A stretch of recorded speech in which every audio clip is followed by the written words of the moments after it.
Buster cut in. Ladies and gentlemen of the RNG Revolution, welcome to the 53rd episode of the RNGCast. I, as always, am Buster Knuckle. Joining me today are... Excuse me, I'm sorry about that. It's the main man, the biz man 24. What's going on, everybody? This is your boy Raven. And our special guest today, coming to us from what appears to be a bunker from the hype of Destiny 2, Jay from the DTR network. What's up, Jay? What's up, guys? Thank you guys for inviting me on tonight. Well, this morning. Good that you're on. And for the record, hey guys, we got another black guy on. Ha ha! Yeah.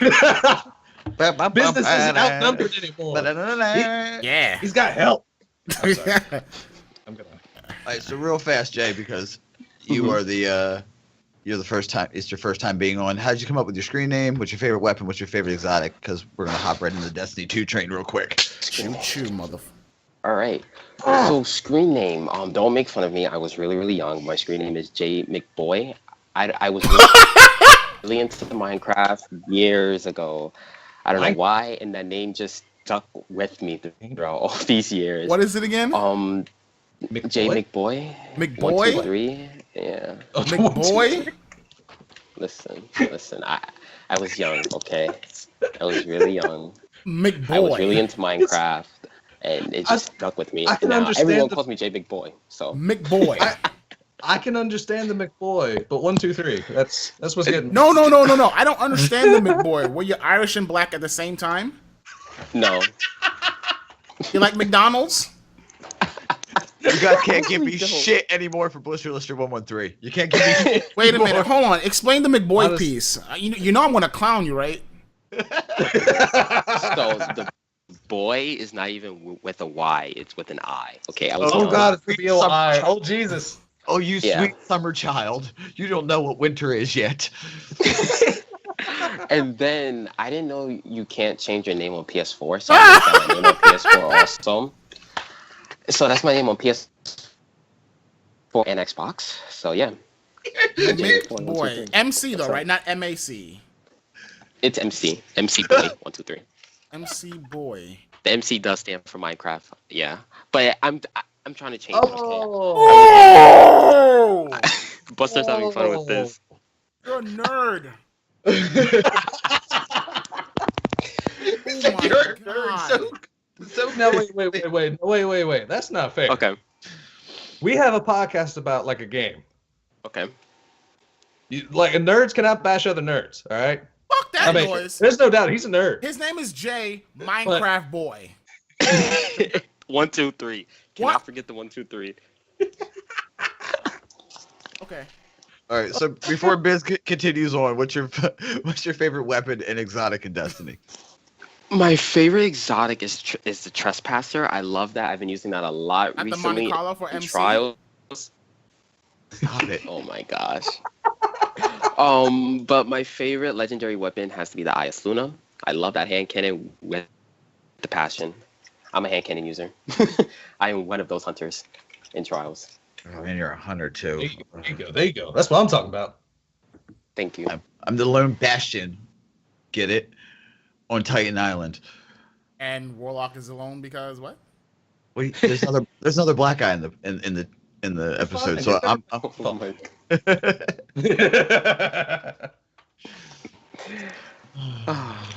my McBoy. Oh my Jesus. That. Yeah. You shouldn't have said that. You should've said, Dan like, makes fun of me a lot on our podcast. Dan. He always calls me I- McBoy. Dan should not be making fun of anyone. That's true.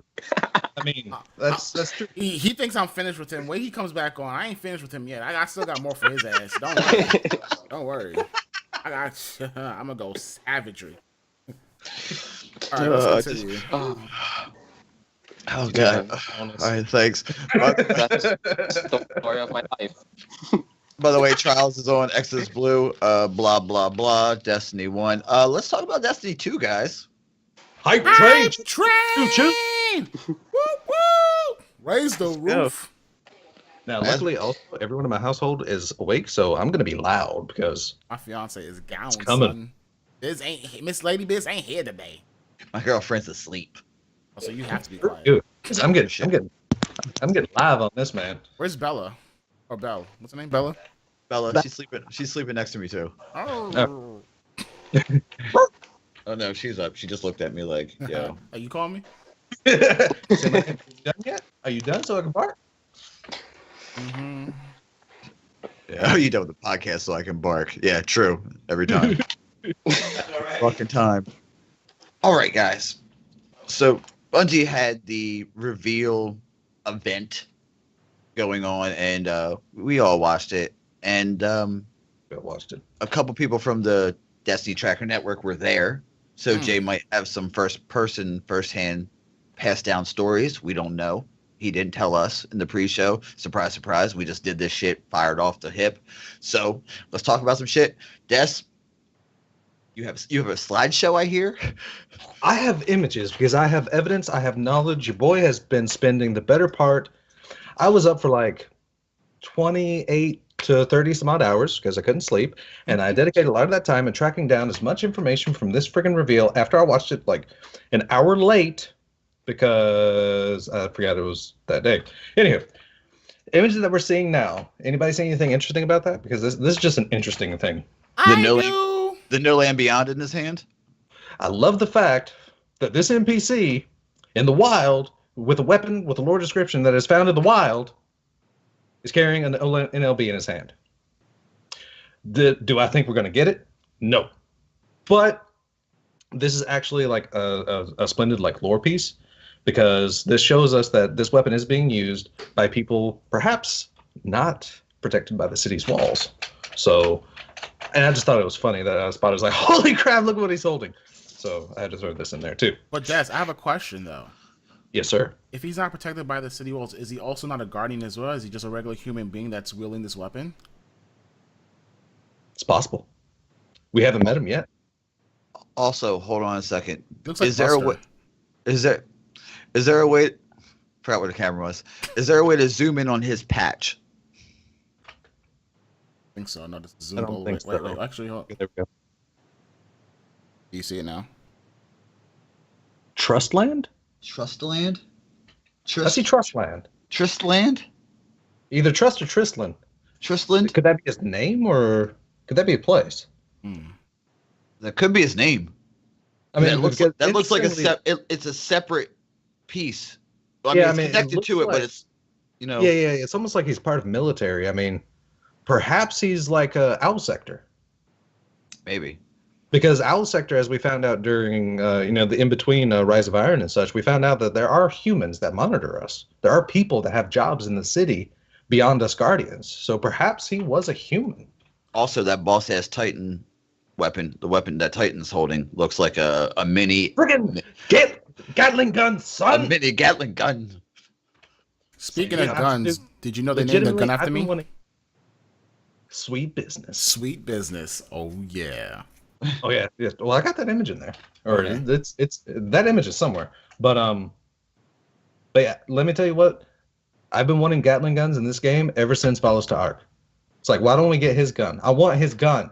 Thank you, Bungie. Okay, I'm not gonna lie now, Biz. I see it. He does kind of vaguely look like a generic white dude with short hair. No, it was So- just because of the beard, man, and the tousled hair. Oh yeah. It looks he's like you in the dark. Yeah. Look, they made Buster in the dark. Hold on. Yeah, that looks like Buster. A little bit. I'll do that. So is that Titan too. So, Mm. all right. Next picture.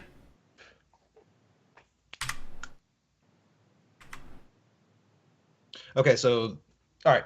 Hey, what do people notice about these weapon frames? The frames itself. The information within the frames. What do people notice? Tell me what you noticed, because I got a lot to talk about just from these weapon frames. Well, one, no weapon mod is applied. Two, it says rounds per. It gives you the rounds per minute.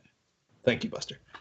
That is going to make my job. That is going to make Mercules' job infinitely easier. The fact that the guns tell you exactly how fast they fire now. Calculating There is no rate TTK. of fire. Exactly. There's no rate of fire bar anymore. And if you notice, rate of fire is actually replaced by handling. So now, as a Guardian, that's one less stat that you have to worry about being hidden, because you can actually compare from one gun to another how fast it is to draw, stow away, and pull. Just from a comparable standpoint. Yeah, because before that was more intrinsic, where you just had to feel it, but you couldn't necessarily Okay, that makes sense. There is a stat for handling now, but it's not something that shows up in the UI. Places like the Destiny Tracker website shows these things. Oh, also, just real quick, I've noticed if you look down the bottom screen, there's a toggle subscreen, so there's still more information to go that we haven't seen. Oh yeah, for sure. And there's that little locked icon right underneath the mark, which people have reported what that is. That is no longer artifacts, apparently. That particular slot is a clan badge. Oh, so dope. We're gonna talk Yeah. Now, also, there's also the weapon frame, though, just above, like exactly where my mouse hovered over, because I forgot that it was in the shot. Precision. This information is information that was in Destiny 1. Like, I only know this because I got to look at the original strategy guide. We, like, people like me and Mercules talk about weapon archetypes as in rate of fires and impacts. But Bungie already had an archetype system in place. Precision listed off guns that, well, as it says now, the recoil pattern is more vertical. So those guns in particular, they have specific things. I mean, we're going to see like a few more of these, like a couple more of these.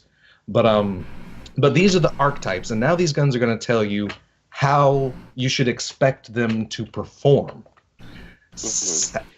From a speculative point of view, I sadly think this might get rid of a couple of perks like lightweight, possibly counterbalance. I was just going to ask about that too, because I would assume that when you see something like precision or whatever, then okay, I need to look for particular perks that can complement this, making it an ideal weapon. But Des, let me ask you this question now that I'm looking at it. I notice here at the bottom screen, no weapon mod is applied. So what weapon mods are we looking or possibly able to get now? And sadly, there's no information that I know of. Jay, have you heard anything? I have about not. these weapon mods? Okay. I have not. Yeah, no. But Oh, go ahead. No. I'm just. Oh, I was just gonna comment something about the currency all the way at the top. Oh yeah. That purple currency. There was an image going around today, and it's actually a trading currency where you're able to use to trade your items with people. Yeah. I've read the description. It's called Strange Dust. Yes, Strange Dust. Used to improve or trade for other items. Yes. So who knows what that means? I know. I mean, it's very interesting that we're getting like a current. I mean, it makes sense because with the city or with the tower being down, we're not going to use marks as a primary currency. We could use this strange dust that who knows how we're going to find it because wacky D2 stuff. But also at the same time, like speaking of the currencies, like you brought this up early, but interestingly enough, Glimmer had its description changed very slightly from between D1 and what it has shown in the D2 tooltips. Glimmer is not only it has everything it says. It's a currency of the city, it's programmable matter, but now in the D2 tooltips it says it is a fuel. So we're going to use those instead of moments of light. What I'm guessing, like personally myself, is I'm guessing that they're probably going to be implementing more of like a fast travel system, like in certain MMOs and like role-playing games now, and that may take like a nominal fee to like fast travel from thing to thing. Well, they are adding fast travel, right? Like I thought you're able to hold out your ghost now, and you're able to transport. Yeah, exactly. Places. Teleport. I mean. Yeah. So that might be the fast travel that you don't have to hop into orbit, and maybe fast traveling takes something like 20 Glimmer. Or something like something small. Usually it's something small in RPGs. Like Final Fantasy 15 did it. Because and it was like a nominal 10 gil fee, which is like nothing, but it still costs something to skip the loading screens and travel from here to here, or not skip the travel time from here to here. I'm going to be interesting to see how they exactly implement fast travel. If it's just like the jumping from one planet to another, like skipping orbit and such, or if there's something more. Looking at the glimmer number, do you guys think that's hinting at something? I was just about to say that. You think 17? I think July yeah. 17th? That is on a Monday. Yeah, that's on a Beta release? Monday. Question mark? Is that what you're getting at? Yes. Because Yeah. look at the Strange Dust 9/8. Yeah. September That's the 8th. release September 8th.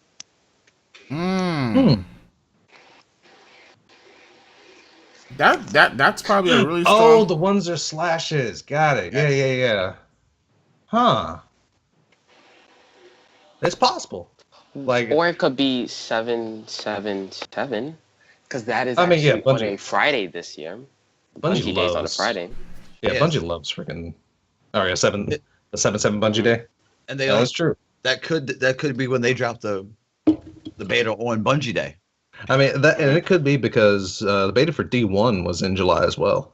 Correct. It like covered what 3 weeks in July. Yeah, and that's what it's going to be in. So July D2's going to do it. Well, we know summer, but we don't know. Well, sure. July 20 Exact. July 17th, 2017. Yeah. That makes sense. Yeah. Because it would be too obvious if it had 071717. Because this is not a true traditional format date, right? So we can look at 7/7/17, or we can look at 7/17/17.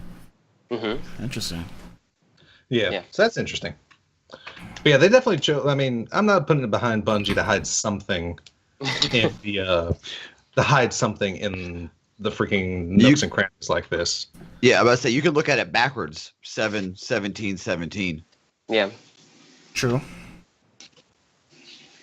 But Speculation train. Yeah, I know, right? I want That's nice eye though, Jay. if you don't mind, I want to focus on this. So no longer is there intellect. We'll cover that. Don't worry. We got that. Okay. That's coming. That's coming. Don't worry. All That's right. coming. That's another slide. Okay. Next one. Yeah. Next, which should be another weapon. Yeah, that's the secondary. So we see that this is from the energy slot. So it is a elemental primary, like the devs have told us. We now have a kinetic primary, essentially an elemental primary, and then our power weapon. And again, like I said, I caught all three of them because again, this one has the archetype of adaptive, which means it's just good all around. Now, this is an interesting perk that I didn't see at first, but Converse actually, because Converse helped me with a lot of information because we were diving through videos like nobody's business. Magazine is dropped on reload, wasting bullets, but greatly increasing reload speed. So instead of reloading, you're just dropping it. You're not reloading the magazine. You're just speed reloading, basically. I mean, it's literally like real life reloading. If you were to disengage a magazine now, I mean, it's not like video games. You don't just reload a fresh clip, but rather if there's anything in the clip, you're missing those rounds. That's what I was going to say. If you're one of those guys that are like habitual reloaders in PvP, you get a kill, you have 12 rounds left, and you reload to get an additional whatever your magazine is, let's say 7 more, you're losing 12 to get the max. Exactly. But with this perk now, you're wasting bullets, but you're getting a better reload. So it's like a give and take situation. It's like, because I mean, especially with if hand cannons still have like their awful ammo reserves, like they do now, then that could be actually a critical part of just from a hand cannon perspective. Like things like auto rifles and such should be fine, but I mean, who knows? Like reserve information can change drastically.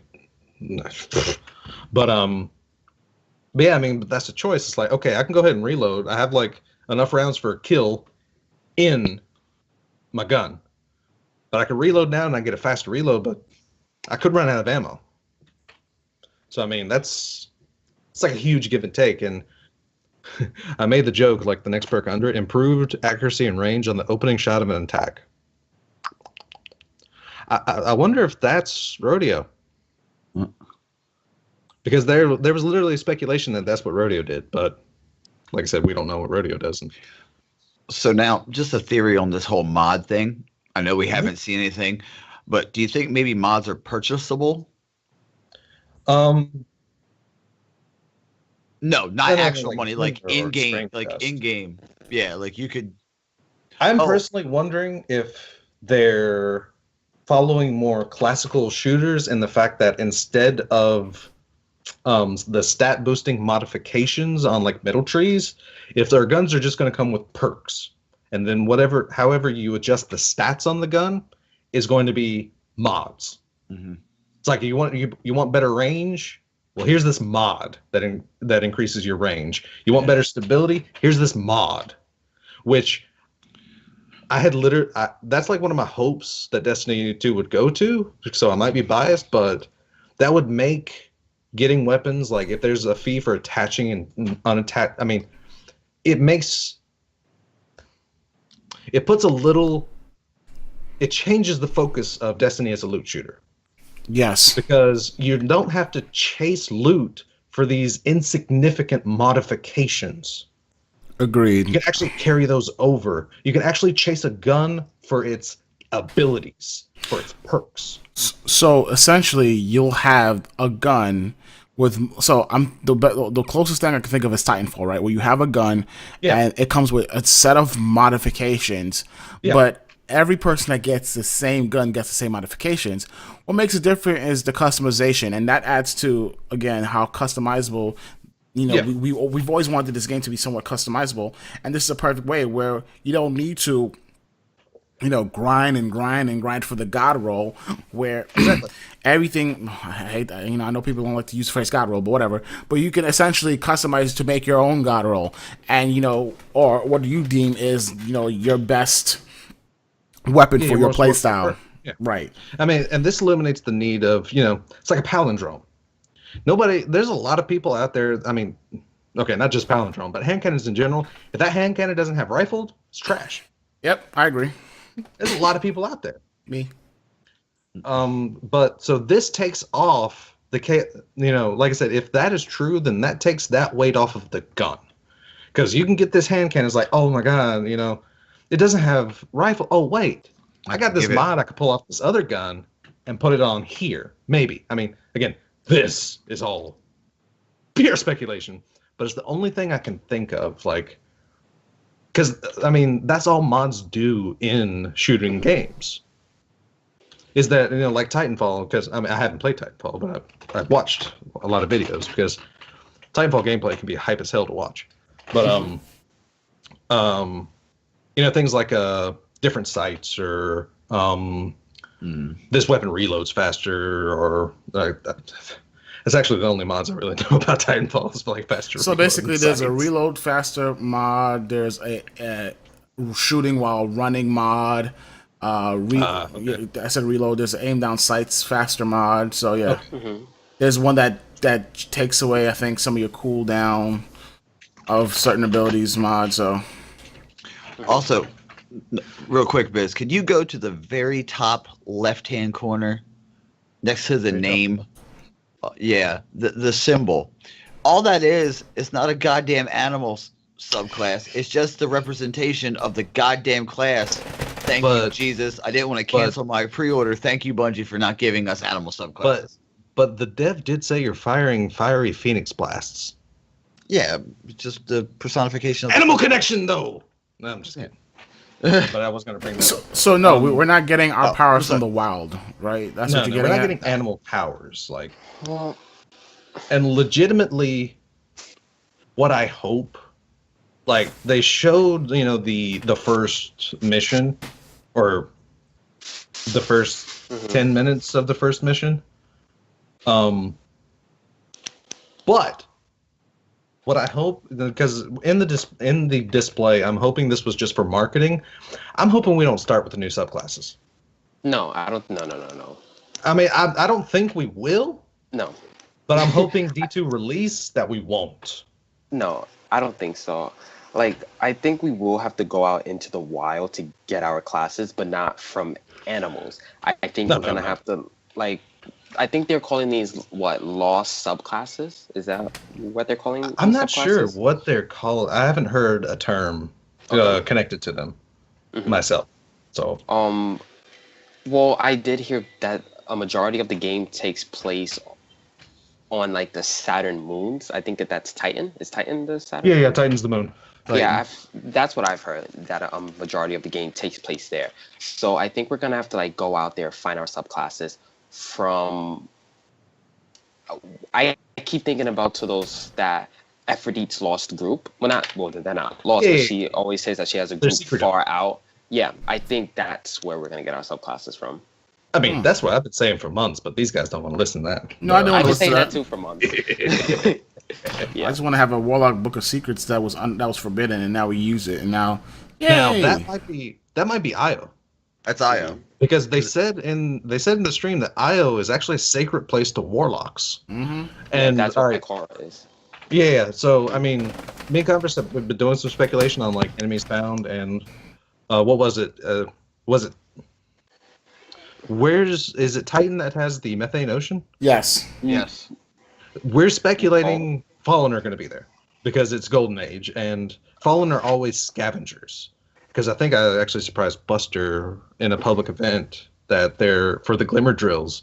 They're literally drilling for like Golden Age tech. Mhm. So I mean, there's like a story purpose for a public event, but that's why I'm guessing that Fallen are going to be there because they're always searching for tech to steal, for things to make themselves better. I mean, that's why Siva's an issue. But Nisus, Yeah. of course, is a Vex stronghold, possibly like one we've never seen before. Like this is like true deep Vex. I mean, it's from what they've said, this is close to being a Vex world mind. Nisus, So you're saying that we can find Athion's Pappy over there? it's possible. Yeah. If we could find something much worse than the Vault of Glass on Nisus. Mhm. Because, I mean, Vault of Glass, the only reason, like, Venus, I think, was important was because Mars. Mars held Black Guard. Let's see. What? Well, oh, Io? Of course, he's going to be falling on Earth. yeah. Io, Titan, Well, I Earth, don't know if there's Thesis. gonna be Fallen on Earth because Oh. the Fallen did retreat. Nah, they're always going to. I mean, because the European, there's a line, I think, from Rahul that states that there was actually fallen on Earth pre-collapse, Yes. like just before the collapse. And if I'm not mistaken, I can't remember if he says it was in Europe or not, but I think the speculation is that it was Europe at the very least. Okay. So I'm thinking that we're going to be facing fallen in Europe, like probably a house we've never heard of, or maybe the House of Kings. So we can toss the idea out the window that we'll get a new character like the Elixni to play as. No, not gonna I wouldn't throw that out. Really? It's I wouldn't say it's I wouldn't say it's impossible, because at the same time, like the way D2 opened, like this is actually completely off the cuff. I hadn't thought about this yet until you just mentioned it. So this is all off the cuff, but with Gary coming in and sealing the trap, like the first thing he does, other than screw up the tower, is send out the ship, plugs into the Traveler, we get disconnected. It could very well be that seeing us disconnected, this might be an enemy of my enemy is my friend type deal. It's like maybe the Elixni see us as more of an ally because the Elixni want the Traveler for themselves too. I agree with you, but then I disagree because in the trailer we were fighting the Fallen, and one Well, I mean, of the trailer. that, and we also know that like, Fallen can segment though, because Varix himself is House Judgment, but he's most loyal to House Judgment and making sure House Judgment survives in some way. The Splicers, which was a subgroup of the Devils, actually segmented away from everybody, getting people from every house to join them in their goal of saying, screw the Traveler, we found the answer. Well, So, I mean, the it Siva could be- Fallen will be in D2. Oh, sorry, Yeah. cut you off. Yeah. No problem. Because trust me, I got a lot. There's gonna be a lot of talking for me. Well, I just have a question since we're on this lore part. Go ahead. What are they going to do with all the other planets? We have Mars, we have Venus, the Reef, because Gaul clearly got past all of that and came straight to Earth. So what are they going to do with all those other planets that we currently have, and how is that going to fit into the lore? Are they going to blow them up? I Like, don't that's just a know. question I'm I not have. gonna blow them up. I think we'll probably visit some older planets because I mean, if you look at that map, there's a lot of room on that map. I mean, there's just like a half of that map that's actually being occupied. So I'm thinking that we are going to revisit some planets. I don't think the reef, like this is my also speculation, is I don't think the reef was affected by Gaul's attack because it was Marasov that intercepted the House of Wolves when they went to attack Earth. But with Marasov missing, as far as we know still, I don't think the reef would get basically the current reef would probably let bygones be bygones and let him pass without any of the former leadership in charge. But so I don't agree because I know there's a rumor that the reef is destroyed or whatever, like getting to us. But I personally don't agree with that. But again, I'm just a dude that plays a video game way too much. I'm glad you said that. Now, since you're playing the game, do you want to pay for all those other planets again, Mars and Venus, just for them to? You would? Yeah. Okay. Yeah. Honestly, I mean, I would dude, like to honestly. only if like okay, there's new Legion of Enemies, or if I don't know. I'm just throwing it out there. Oryx's wife, or more daughters, or his cousins, Sisters. wise up, whatever, whoever, Sisters. whoever. I look. As far as I'm concerned, yeah, we know about Oryx's sisters, or are you talking about Oryx's sisters? Yeah. Yeah, Okay, Oryx's sisters. Oryx's sisters, his nephews, his nieces. I mean, his whole family, his grandma. You don't know until it happens, right? You're like, shoot, I didn't really knew, and this is probably because I'm not a lore person. That Crota had a dad. I thought he was a bastard. But they can make up anybody, and they just basically, one person took over Mars. The other person, or maybe just maybe the Cabal and what's the new thing called, Red Legion? The Red Legion. Yeah, Red Legion. Maybe they don't like each other. I don't know. Maybe they're it's enemies. possible. And Vala's Sumarak. I'm just making this shit up. It's like, I like that though. well, who the hell is Gaul Sumarak. think he is? That little bastard, petulant child. I don't want him dead too. Well, Or go ahead. or it's like, what? Yeah, good job, Gary. We'll finish him off from here. I don't know. I mean, but like if they have new enemies to fight, or enemies that has resurfaced but have a stronger force behind them, that'd be cool. Now, I don't want to stick with the Crota again. Not in his end. Now the developers actually mentioned in the event that Gaul was raised to believe that the Red Legion will be the ones that take the Traveler's Light. That's why that thing. That's why he's taking the Traveler. He's not destroying us. He didn't destroy us first because he wants the Traveler. That's why the first thing he did, other than get us off, take the Vanguard, he just threw us off of he just made us off, took us off our footing. Yeah. So he can come in, seal off the Traveler, and it's like, this is mine now. Now you can go to hell. So is he just going to take the Traveler and run, or is he going to take the Traveler? I'm sorry. I guess the way I look at it is, if I'm supposed to be such a badass, and my name is supposed to be Gary, then I'm taking the Traveler and Viking style, killing your whole people. That might be what we're stopping. I mean, we don't know. Well, You because did a I good remember job. when we saw the first mission, it ended with, "This is where your journey ends." It goes dark, and this is where your journey ends. More than likely, you're going to wake up on the ground somewhere, or get found by Hawthorne. Yeah, Devs did say that after that happens, you're not able to turn the tower. You're not able to even walk. You're stumbling. Stumble. Which I always love those parts of video games that actually have you in such a weak state that you're just freaking stumbling around like, you're not even yourself. Like they want to have you feel that you lost something because, well, you did. This is almost like the Doctor Strange reference at the end. You know what I'm talking about? I don't want to spoil it for anyone. Spoiler warning. The very, very end. The end. Oh. The end. I mean, Dormammu, I've come to make a bargain. Oh, Nope. I'm yeah. gonna say that. I come to make another one. I'm sorry. I won't spoil it, but I will say that because that is like the most hilarious thing in the entire movie too. Dormammu. Dormammu.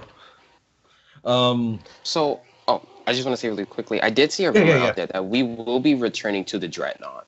And if we do, that's huge because that's where the Cabal learned how to drain the Traveler's Light because Oryx had plans for that. As right? we assume, I mean, I do, because I actually had a talk in Dan's stream, which I saw him in chat. Hey, buddy. Okay.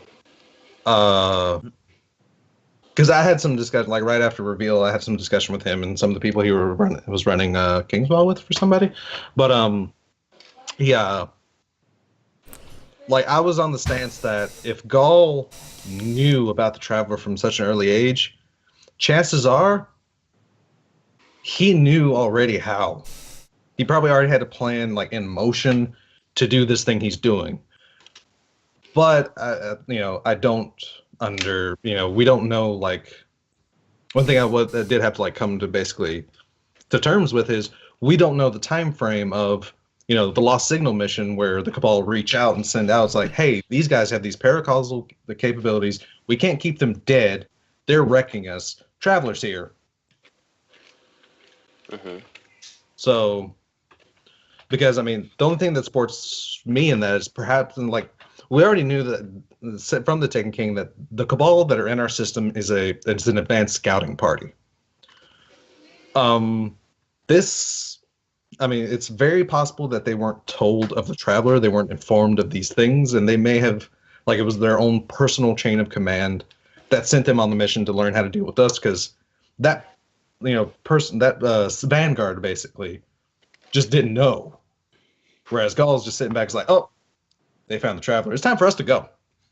I mean, that's my thoughts, but you see, I had almost the same thought, but my thought was, what if the Cabal that we know is the vanguard of the Red Legion? Could be. I mean, Like, it could be. Gaul was like, they did this. Go. Go Test check that test system. their power. I want to see. Yeah, if you find something, let me know. And we know that there was a transmission. Because I mean, in real life, military does some shady orders like that sometimes. Just saying. Mm-hmm. I mean, plausible deniability.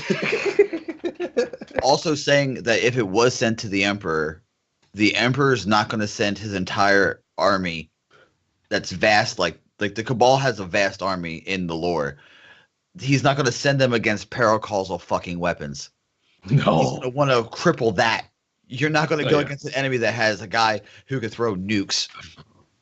But also, if they didn't already have a plan in action,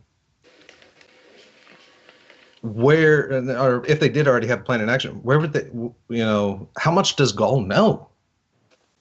Mm-hmm. Like, how long has he been searching for the Traveler? Could he have been searching for the Traveler when the Elixni had it? Because we also don't know Cabal lifespan. Yeah. He could have been chasing the Traveler for a long freaking time. Mm-hmm. I also believe, this may sound stupid, but I don't think the Cabal is going to be our main enemy in this game. You know how there's like a main enemy? Like, I think there's something bigger than this that we just don't know about yet. It could be. That's my theory.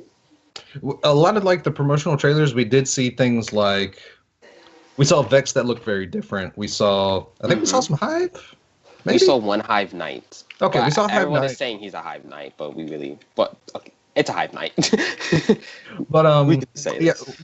we saw, but we've seen a lot of like very different Vex than what we're used to. Mm-hmm. So I mean, it could be an entirely different submine because we know Vex are categorized and ruled by subroutines basically, and each classification of Vex we fight is an entirely different subroutine of Vex. So I mean, could be another subroutine of Vex, but who knows how different they are? Sure, they look like minotaurs and they look like goblins, but what else? We haven't seen like the extent of, are there new Vex? I mean, I hope so. I hope it's not just the exact same things again. But yeah, I mean, this is more information we need. Bungie. They fed us so much, but just like any Bungie reveal, they gave us more questions. Yeah, than they gave had us answers. they gave us just enough to go. Man, I'm really fucking hungry. And then the restaurant's like, we're closed. We're out. Sorry, we're out of food. See you later. Yeah, closed. See you in the summer. But my sandwich. Yeah. I just had the crust. Give it back. Next slide. Is that what you're thinking? Yeah, I'm trying to think. Since we went off on that tangent, Biz, next slide, brother.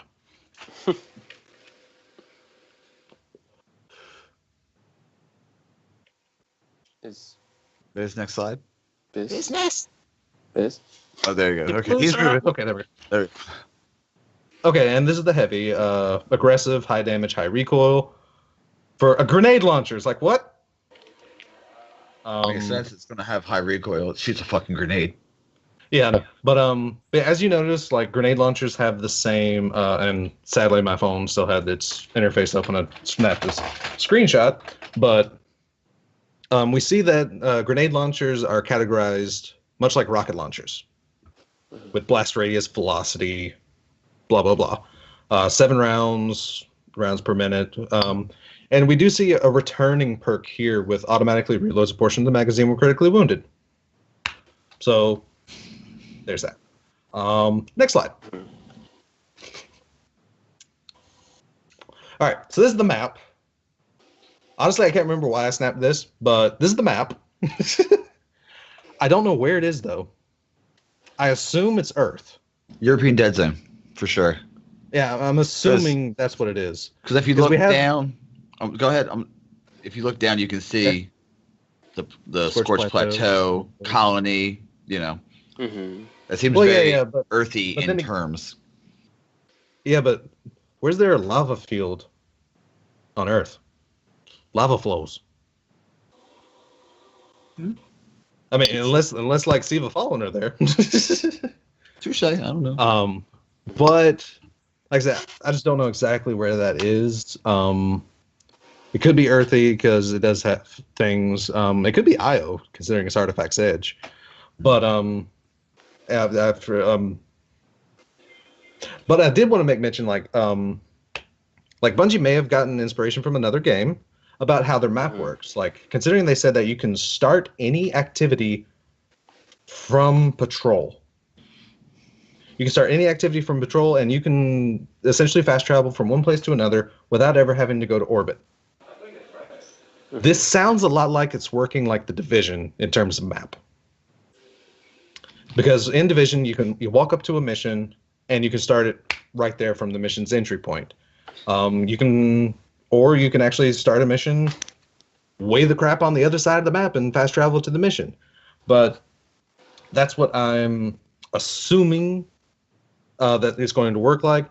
But another thing that the devs mentioned that we can't forget is the fact that public event timers are built into the map now.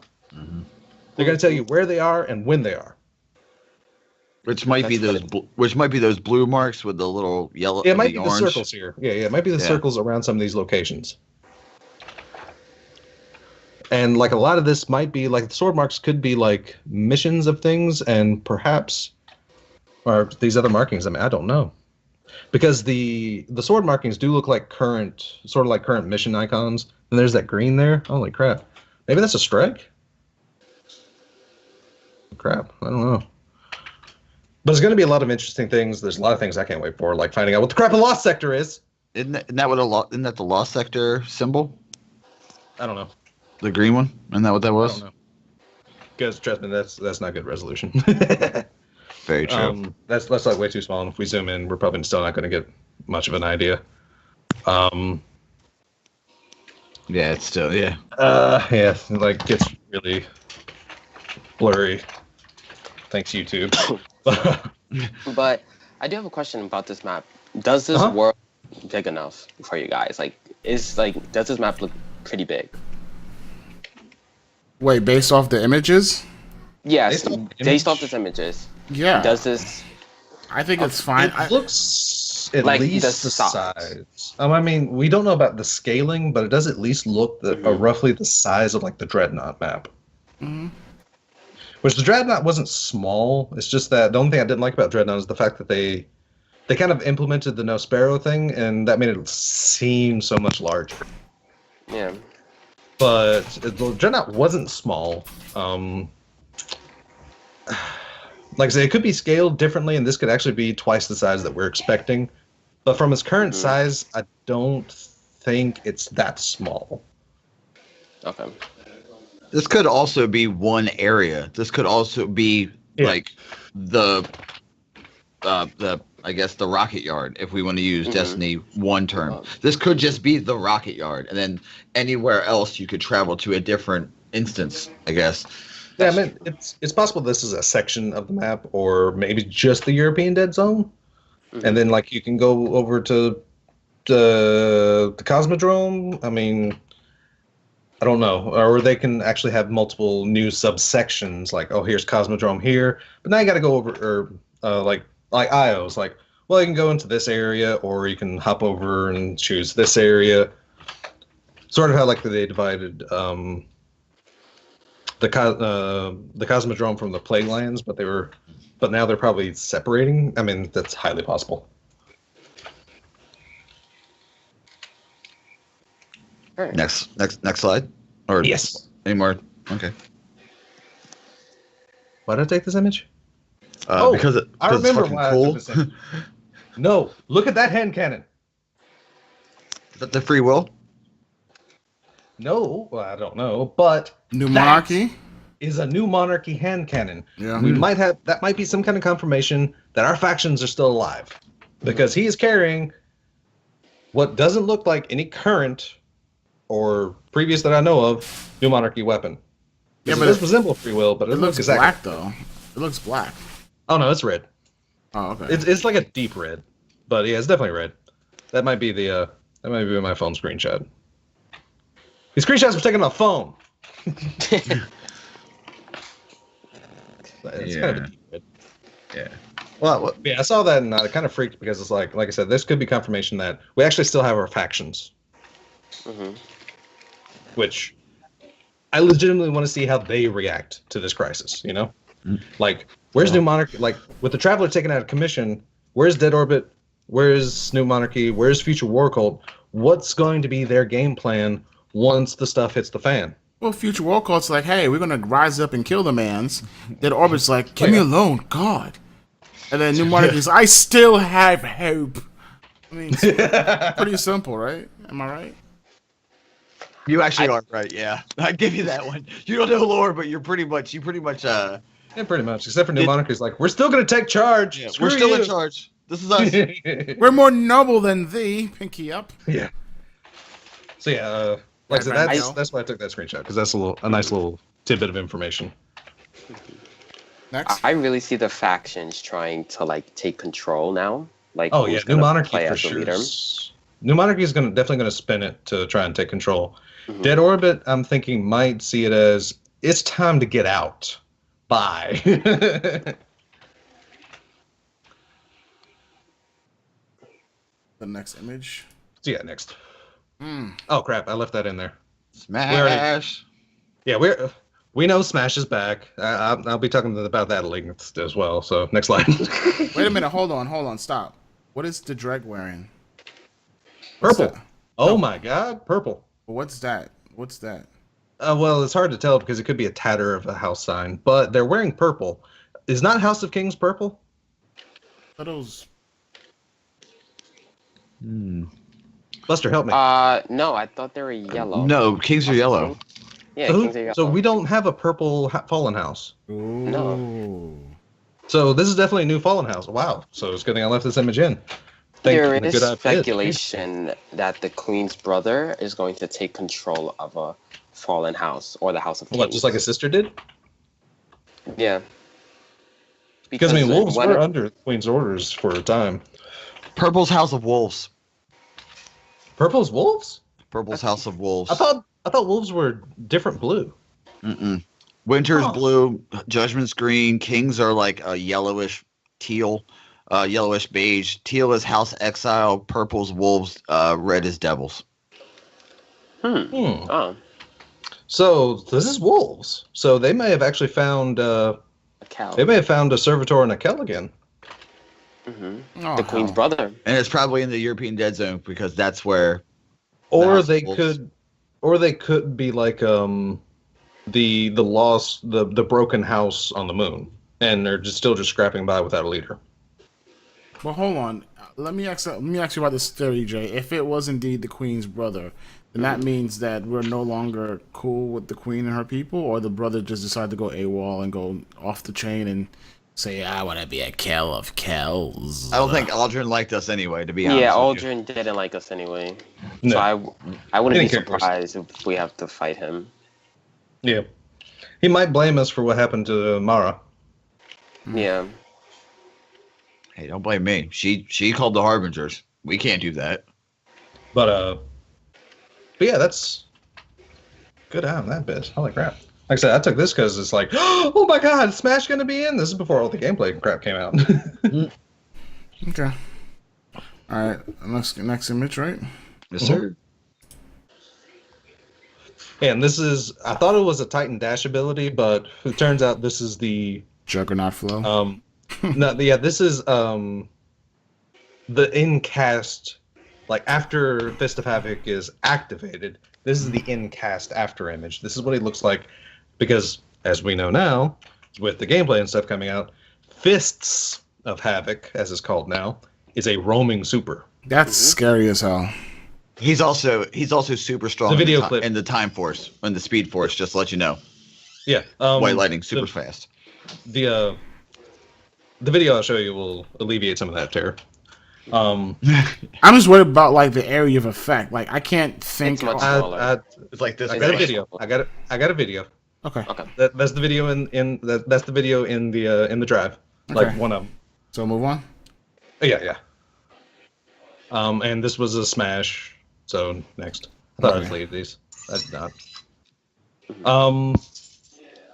Okay. See, interesting thing. We see a dodge, like a roll dodge, but I haven't seen one of the gunslingers rolls because the gunslingers do have what people are calling a combat roll, but the one I've seen is not a roll. The one I've seen is like a short dash. But yeah, that was like my speculation there. So, I mean, you know, having to dodge freaking laser beams or arc energy Vexy beams, what the crap ever they are. And this is probably from the strike, the new strike that they announced. This is trailer footage. Like, all this I actually screenshotted out of from the various trailers in the reveal itself. But I do think so. I haven't watched the strike because,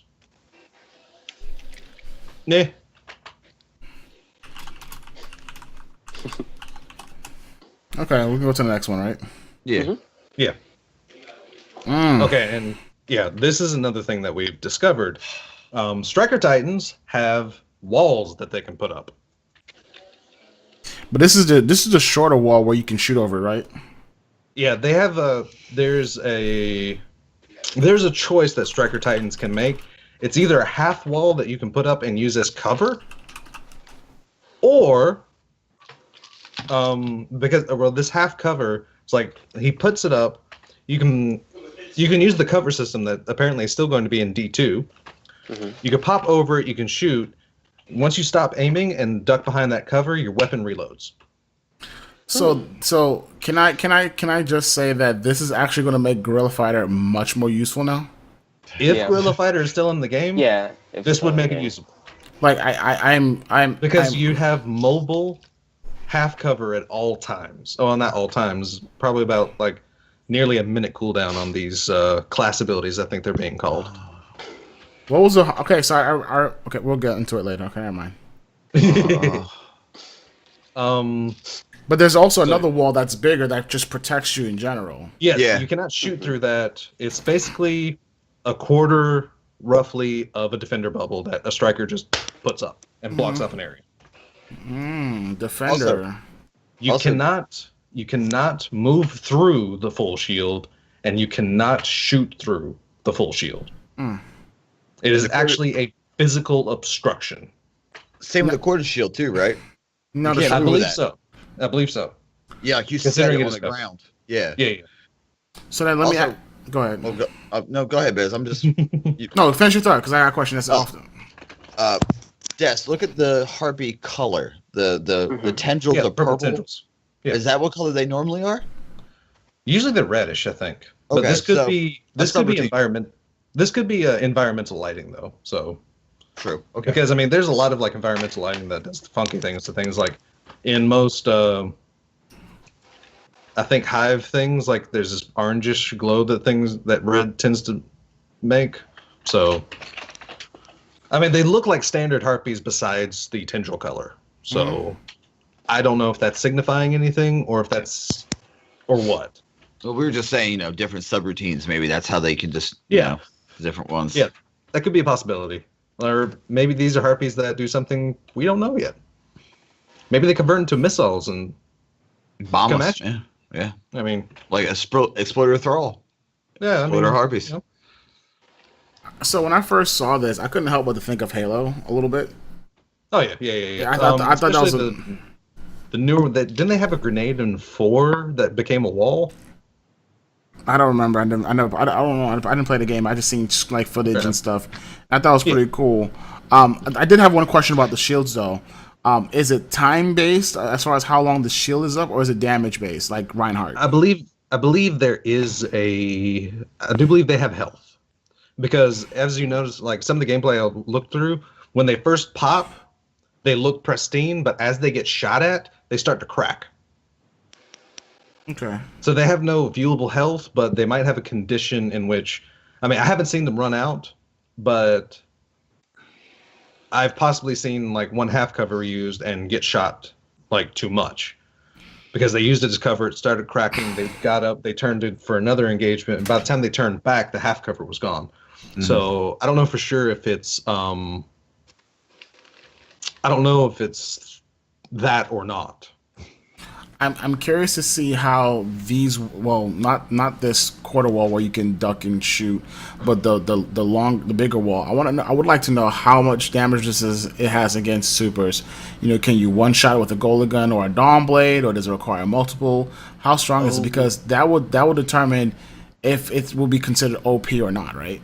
Yeah. Well, I mean, trust me, that's like on a long list of things to test out. Like me and Converse have already been talking. It's like as soon as we're capable, we're going into whatever private match or whatever and testing a lot of this crap out.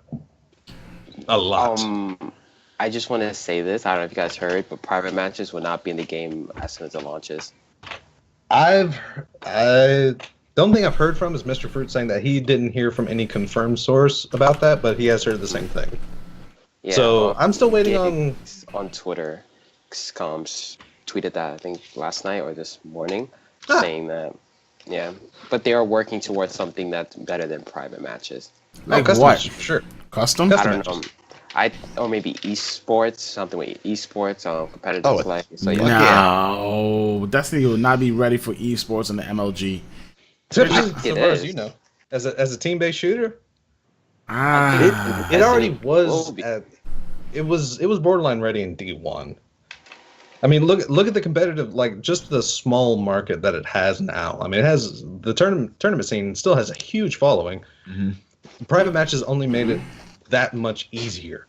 Yeah, but if you're talking about MLG esports and money's involved, then Destiny 2 would have to be that PvP aspect would have to be totally revamped to what we're not used to seeing. And I'll be frank. And you think it's not? Not to the point where I think it would be monetized for esports. No. Mm-hmm. I mean, for player experience, yes, but not like, okay, damn, this could definitely get into MLG. I mean, trust me, I've got a lot more PvP knowledge and about things I've seen. I mean, I have a lot. Well, let's go. Next slide. Yeah. Next slide. I mean, we can definitely discuss that because PvP. Oh yeah, and swords are in the game still. I mean, we knew that, but image awesome. Like Titan meeting a cabal with swords. Swords back in the game, confirmed. I just want to know, what are those? That's a blades. sword. He uses 2 swords. Can I have one? Probably not. Okay. That's as big. That's as big as that Titan. That blade is as big as the Titan. Am? I mean, he could probably use it, but it's Destiny. They give cool stuff to enemies and don't let us do. Maybe in Destiny 3, we'll be able to use them. Okay, next image. Yeah. Yes. Okay, that was the tweet. The fact, of course, I thought it was big news. The fact that somebody made confirmation that there are no one-hit abilities outside of supers and outside of power ammo. And the fact that Lard Spaken did not disagree. He agreed. No more one-hit sticky nades. Yeah. And I saw that in action in one of the videos. The dude got stuck dead in the face with a Warlock sticky nade. Mm-hmm. It broke his shield and it got him to, absolute, but it didn't kill him outright. Sticky nades are fightable. Mm-hmm. Thank you, Bungie. Sorry. Next slide. All right, so this is one of the videos. This is the hunter roll that I saw. This footage was minorly ripped off of Mr. Fruit with no audio. So, Is this going to get us pulled? No, it's not going to get us pulled. It's not enough to get us pulled or tagged or anything. Because that's it. Oh, that was so cute. That little spit, that was so cute. Yeah, that's cute, but that's also the spin that reloads your whatever gun you're holding. Did it reload? Yeah. It reloads whatever gun you're holding. It's also trackable. It's also more trackable too, which is it's highly nice. more trackable. It's definitely more fair. Wait, I mean, he wasn't out of ammo when he did it. Oh, okay. He actually did it aggressively, so he always had the 6 shots there. But here we'll probably be able to see. Ooh, that fusion rifle though. Oh yeah, dude, like I've heard the fusion rifle's nasty. Oh my god. Yeah, he's not like using it. No, he was. He actually used it more. He was using it more aggressively there, but that's the shade step I keep hearing about. This combat roll that reloads. That is definitely that one. I don't know if the other one's more of a roll, like I've heard or not, but that's that one. So yeah, you can call it cute if you want, but a hunter will be able to burst you down with that. Oh, it's just it's less frustrating than the shade step we have now. You can track that's that, true, but let's say I start an engagement on you, I get enough hits to make you critical, but I'm out of ammo. I do that roll. Yeah, you can get a couple shots on me, but I'm probably going to win the engagement because all of a sudden my weapon's full again. Oh yeah. So I mean, there's that. You're speaking as a hunter as well. You haven't seen any of the other stuff. We don't know what the other classes have. So, but I mean, I dig it. It's like I said, that fusion rifle though. Woohoo! I know that range is about Saladin-esque. I mean, and he's like he got bursted down almost from full with that. Mm-hmm. So I have you got muted. So I have a question. There's no audio. So what I do question is, okay, as an opposing guardian, and you do that spin, is it effective like a shade step where I'm missing my shots, or am I still able to hit? It's track. This is a shade step. You can probably still hit them. As far as Subcult said in the chat, who said that you do have to reload your gun? No, there is literally a roll that reloads your gun for you. No, he says you have reload while you spin. While you spin. He's saying. Oh, I'm sorry. I read that entirely wrong. Jesus Christ, what's wrong with me? Oh, I'm sorry, Sub. I'm sorry. But again, it says so in the subclass that it reloads your gun. So I don't know why Briar would have to confirm that. But all right, next video. This first part, I love Bungie so much for this change. Should I just play it? Yeah. Play it. Y'all see that? Pause it. Did y'all see that? There's a grenade icon on the Nope. screen. Lightning grenades. No. No, That is a lightning. That is a lightning nade that was planted on a wall. Mm-hmm. So yeah, the first half of this video is that. But yeah, look at that. Lightning nades have to prime now. Yeah. They have the same priming animation as a trip mine. Mm-hmm. And now, as you can see, there is a clear animation of its damage cone. Oh yeah. Exactly when it's active, what it's damaging. There's a clear animation of that, of how to get away. This dude wasn't even using it. 1 minute. But he knew, or he could have known, like, from anywhere, that thing is activating. I need to get out of dodge, because that's a lightning nade.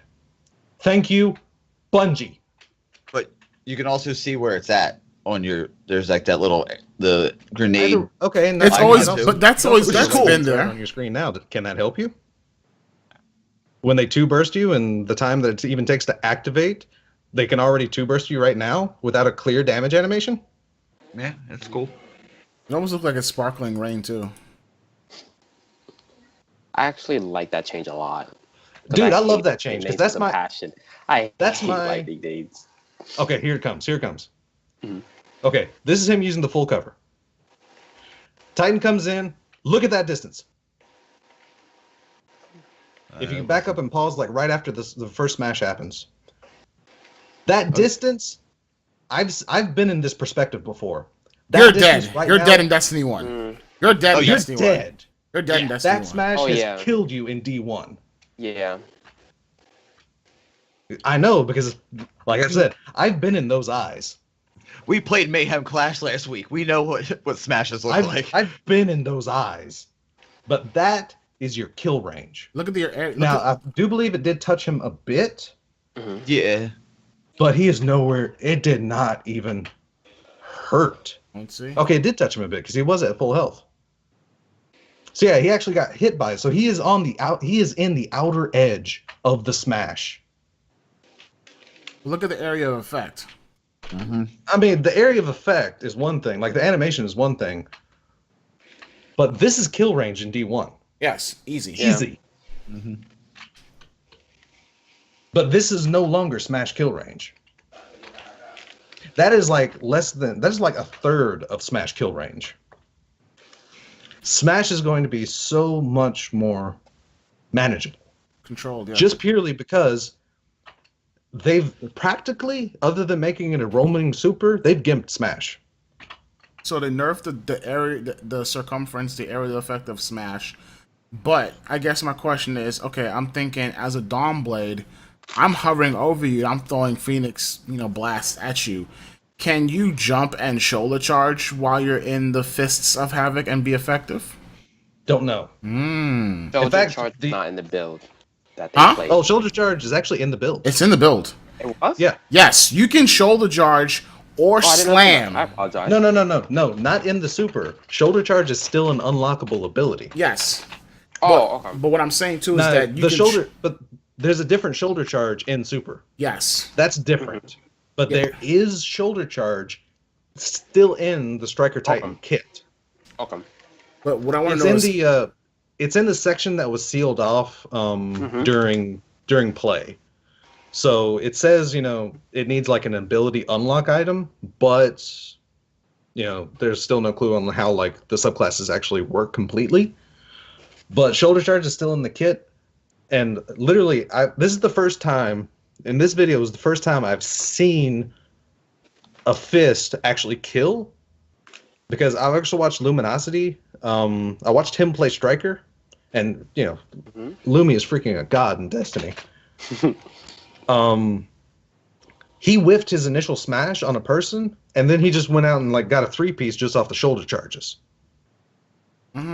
But this is how I've seen it used. I never got a clear view of what can it do. Now, from other information that I've gotten, you can basically whiff 3 smashes. You have a total of 3 smashes. Yeah. And it's done. okay, so but it's there's not a- OP.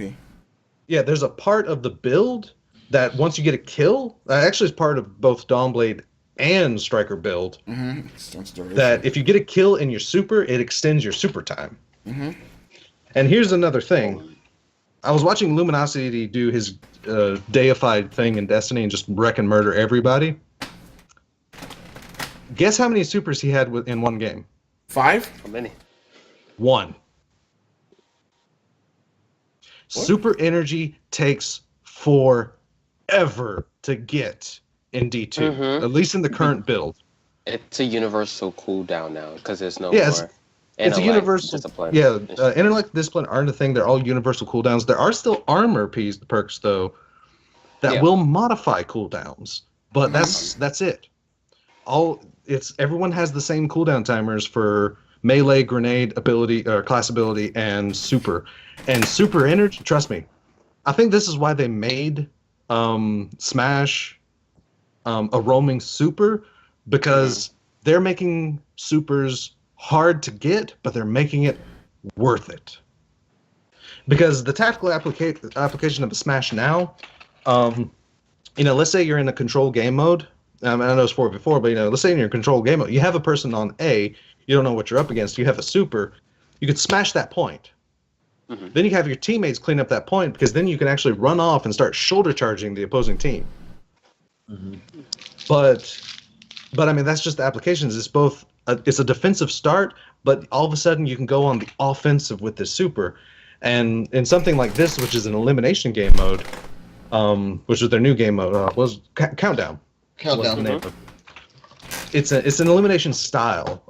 Which another thing to talk about is in these elimination styles, you can only revive one person. Yeah, you have revive tokens.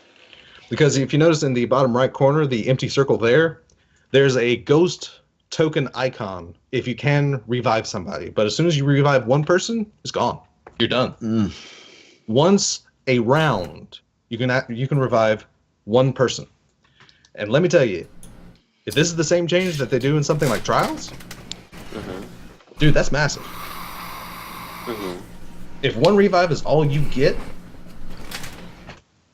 that in itself is going to change this game so much. And the fact that like I said, somebody like Luminosity, which he was able, I think he went 19-3 on his Gunslinger video, and he was able to barely get 2 supers in a match with 19 kills. So how long does it take to charge a super? Forever. I mean, we don't have any hard numbers of an exact like idle thing, but like I said, somebody that's good in PvP and can go off. Hold on. What did he just do? Oh, that's a new emote. No. Oh, he jumped up. Okay. He jumped up. Oh yeah. I got scared. I was like, what? Yeah, he actually jumped, but yeah, and part of the tree is actually there's like a death from above type part of the tree. I can't remember if it's an active or inactive tree, but yeah. Yeah, it's like you gain more damage the longer that the smash is active in the air. Very weird. Was that the last one? But Des? Yeah, that was the last video in that. Like I said, general PvP, like I said, supers take for freaking ever to charge in this game. This is not D1. Supers are going to be nasty. Me and Converse actually saw in some videos that scout rifle that this guy is using.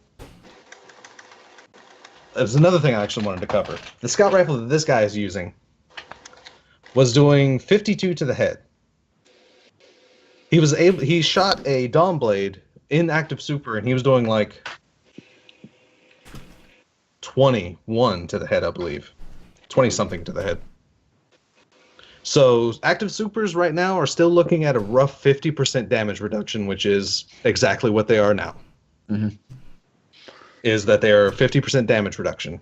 I know Dado has reported that there's going to be a new layer to the Crucible in the fact that if you have a weapon with a matching element to the super you're trying to take down, you're actually going to do extra damage while they're in super.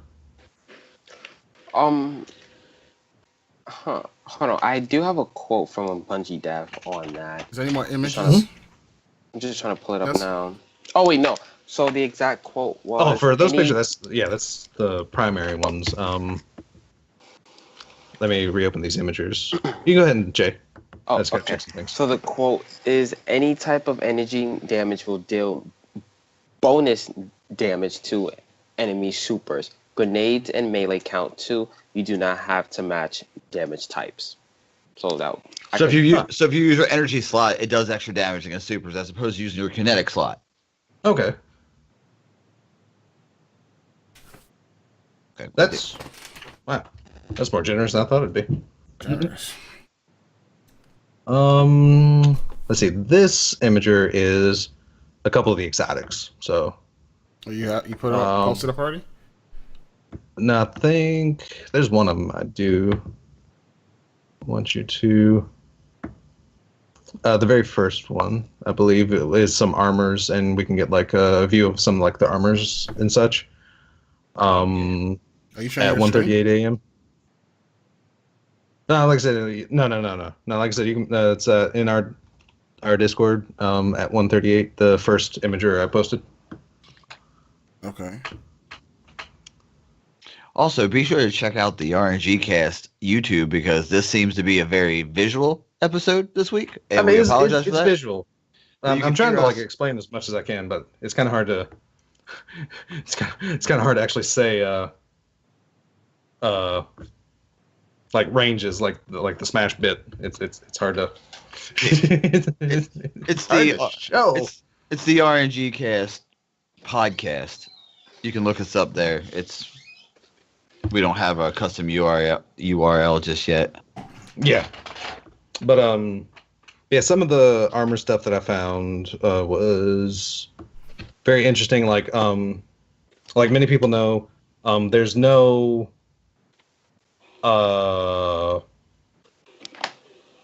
intellect strength. There's no discipline. Those abilities are on a universal cooldown. Certain armors do have the capabilities of perk selections to reduce some cooldowns. We don't know exactly how much, and we don't know like that, how common they'll be or whatnot. Armors do have interesting perks on them, just in general. But armors is where you're getting your armor, agility, and recovery now. It's not in your subclass anymore. It is actually attached to the armor you collect. So that stuff is not subclass dependent. That stuff is now on your armor. So your subclass is literally going to be where your abilities come from. And I have again on the screen for those who just joined some of the images that we've talked about and discussed. But yeah, that's about it that we really have to show. There was on Reddit, if I can actually find that link real fast. There was on Reddit somebody that actually typed up.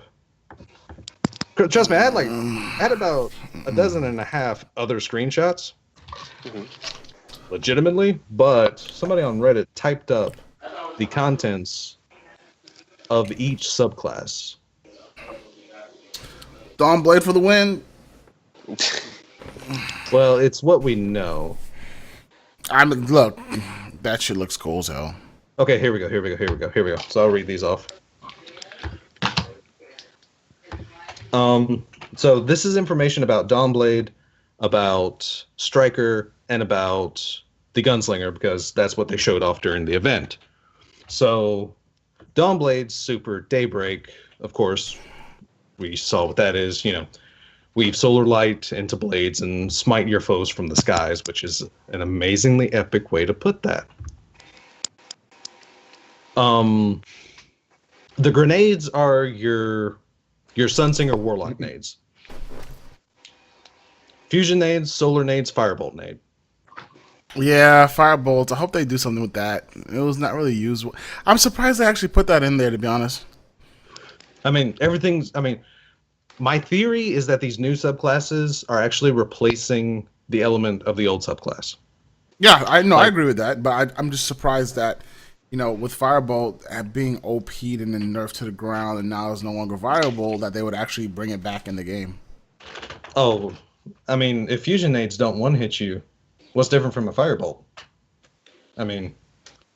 Firebolts become usable because why not? Fusion nades will make them weak, but fireballs are still deterrents, and solar nades are area control. But then that leads me to wonder if, regardless of what grenade do you use, do they all dish out the same number of damage? it's possible. It's possible that they made grenade damage universal, but I don't have any hard say-so for this. Like I said, I saw a fusion nade get stuck to someone's face and then just break their shield. Left them one hit, but I mean, it's possible that they could have gotten out of there and whatnot. Yeah.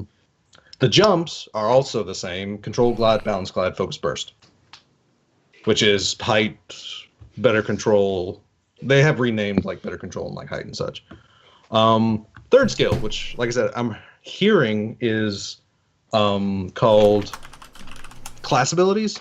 Apparently, from what this is saying, has a 55-second cooldown. Dawn, whatever the crap I just said, blades, have a choice of a healing rift, which conjures a well of light that continuously heals those inside. And when they say continuously, trust me, they say continuously. I did see footage of this, and it's not a strong enough heal. Like, if you gang up 2-on-1, you'll probably still be able to take them down in rift. But it's a pretty strong heal. It's like a pretty strong heal, and it stays on the ground for like 8 seconds. So I mean, it's a pretty massive thing. I like to compare that to Soldier 76 in Overwatch. Oh, yes. Oh yeah, for sure. I like to compare it to that.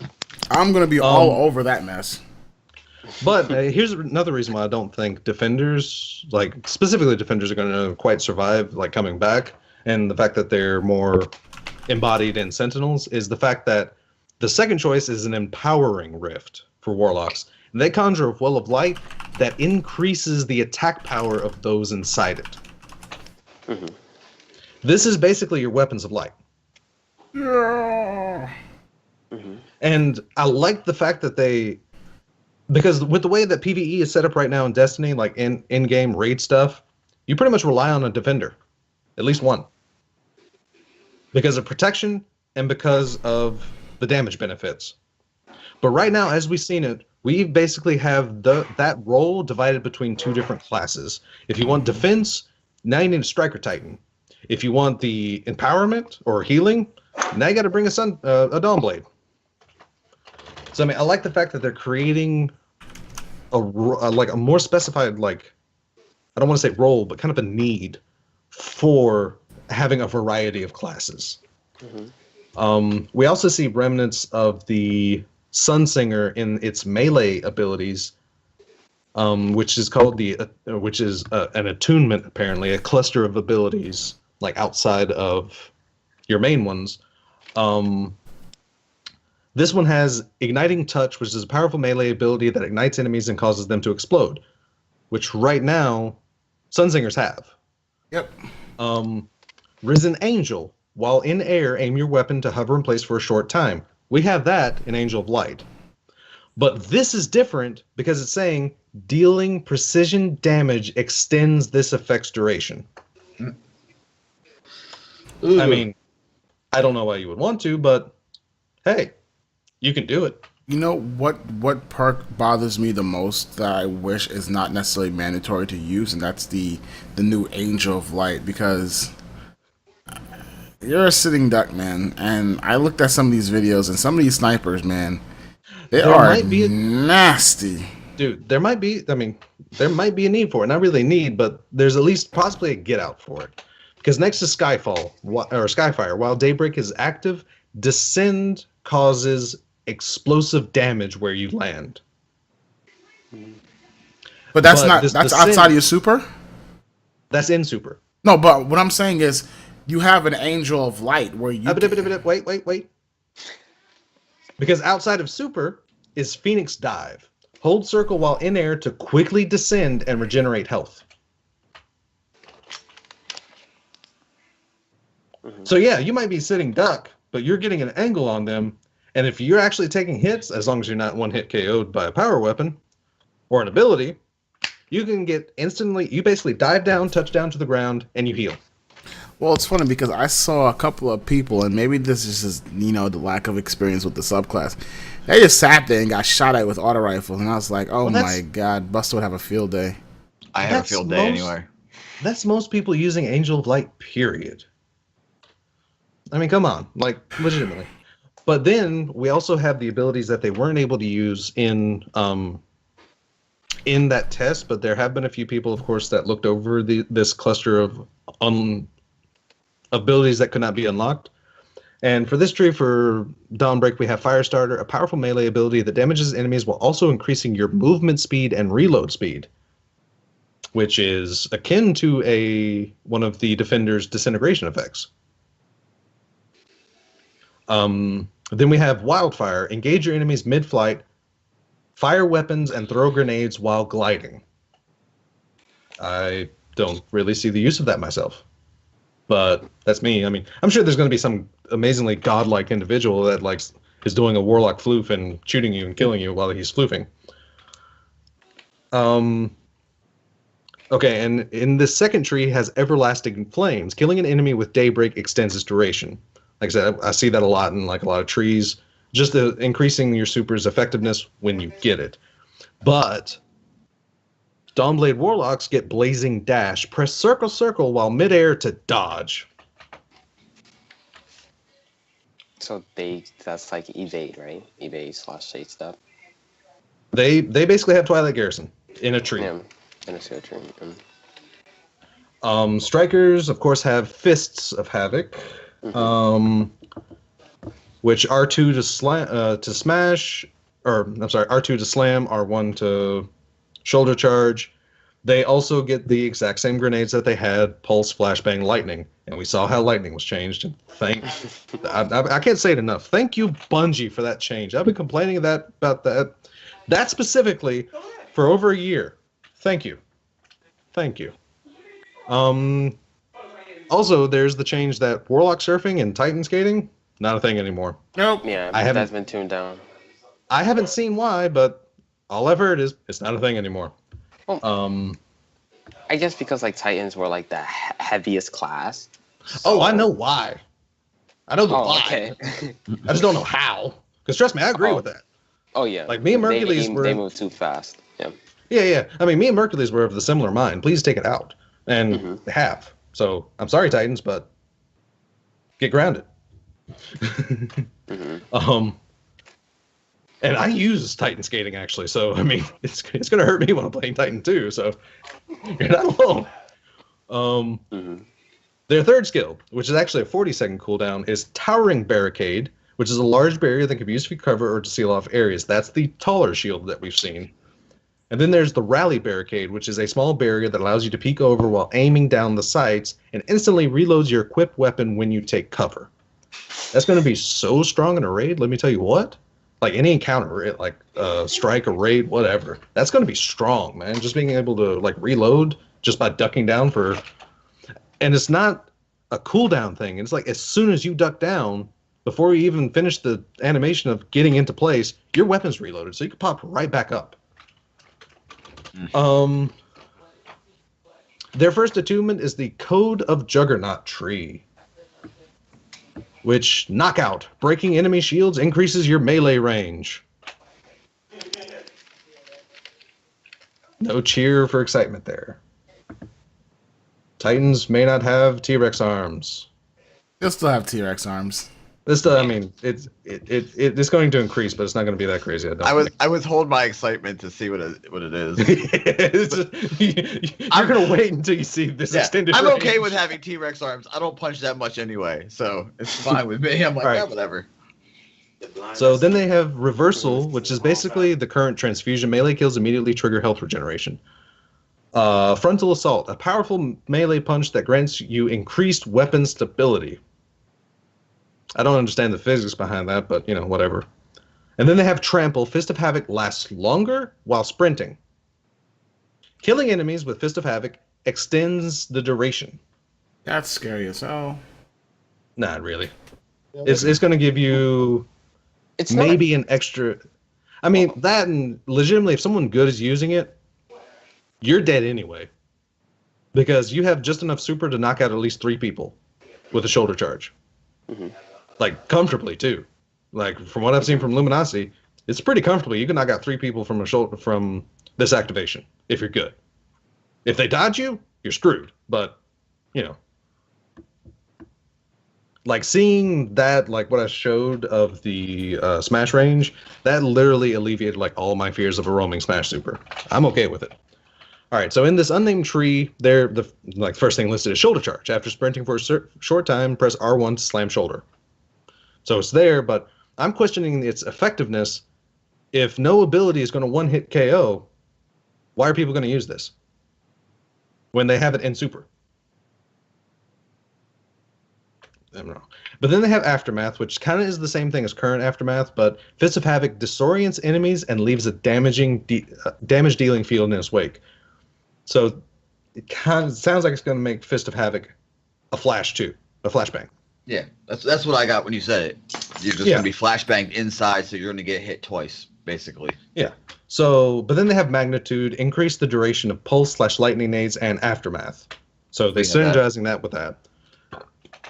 And then Aerial Strike. Fist of Havoc deals more damage the longer it is in the air. Okay. I mean, because that's going to be like a real risk reward, considering Smash is going to be like extremely dodgeable now. I mean, but we're going to have to figure out exactly how dodgeable it's going to be. So that might be a risk reward. That might be more of a PvE tuned capability. Gunslingers. Golden Gun summons a flaming pistol that disintegrates enemies.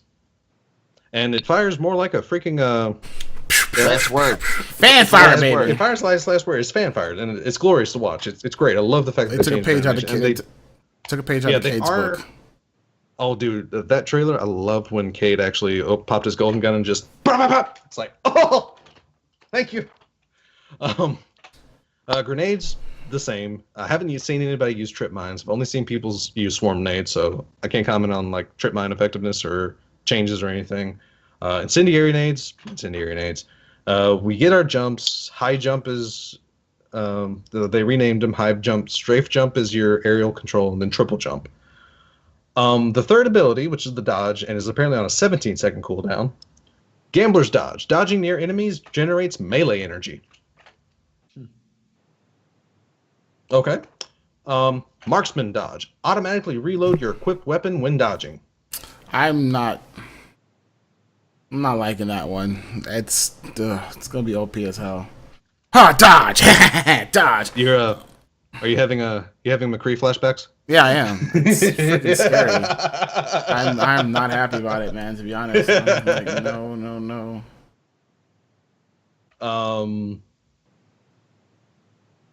So then we have Way of the Outlaw Tree, which opens up with bombs for bullseyes.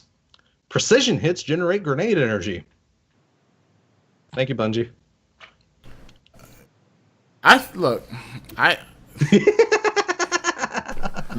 See all y'all want to make fun of, complain about like Archstrider beforehand.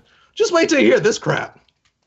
This right here had me like, wait a minute. So you can literally be killing a man. He's shooting at you. You're engaging gunfire. I still can't get over the dodge reload. But I'm not done. Guardian down. Like what? That's gonna be nerfed. I hope you can only do it once. Oh no, it's a 17-second cooldown. Okay. Not like it's double shade step. No. You're not going to learn their lesson. That'd be broken. I can see that being toned down, like made a little bit on a longer cooldown, because I don't think 17 seconds may be enough. But that's just that thing. Okay, next is Chain of Woe. Precision kills increases weapon reload speed for you and nearby allies. Actually makes that worth it now.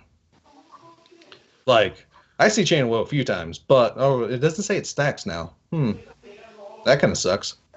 6-shooter. Golden Gun can be fired up to 6 times, but has a shorter duration. Did everybody hear that properly? That was the last word. 6 times. 6 Golden Gun shots. But trust me, but you gotta be quick. That's a fast timer. That is a fast timer. You gotta literally. That's not. First of all, I'm glad because I was like 6. Oh shit, they're gonna wipe a whole team. But I saw a quick was like cool. You're gonna be like 5 minutes later, pow, pow, pow. But I tell you what though, who would really appreciate the 6 golden gun shots? Aaron. Garen. Bill Dredge Jr. the hell. Pat, pat, pat, pat, pat, pat. As you're falling back, just Like, Now there is also word that 6-shooter actually reduces the damage Golden Gun does. So some targets it doesn't actually kill. That's just what I've heard. There's no confirmation I've seen of that. Last ability, which Oh baby, I'm gonna love this. Explosive knife. Throw a knife at enemies that explode shortly after impact when melee energy is full. yeah, because I forgot they can't one hit kill anymore. you explode though. You explode. You get hit and you explode. Explode. In the unreachable tree, there was line 'em up. Precision hits with Golden Gun increases its damage and extends its duration. Everybody hear that?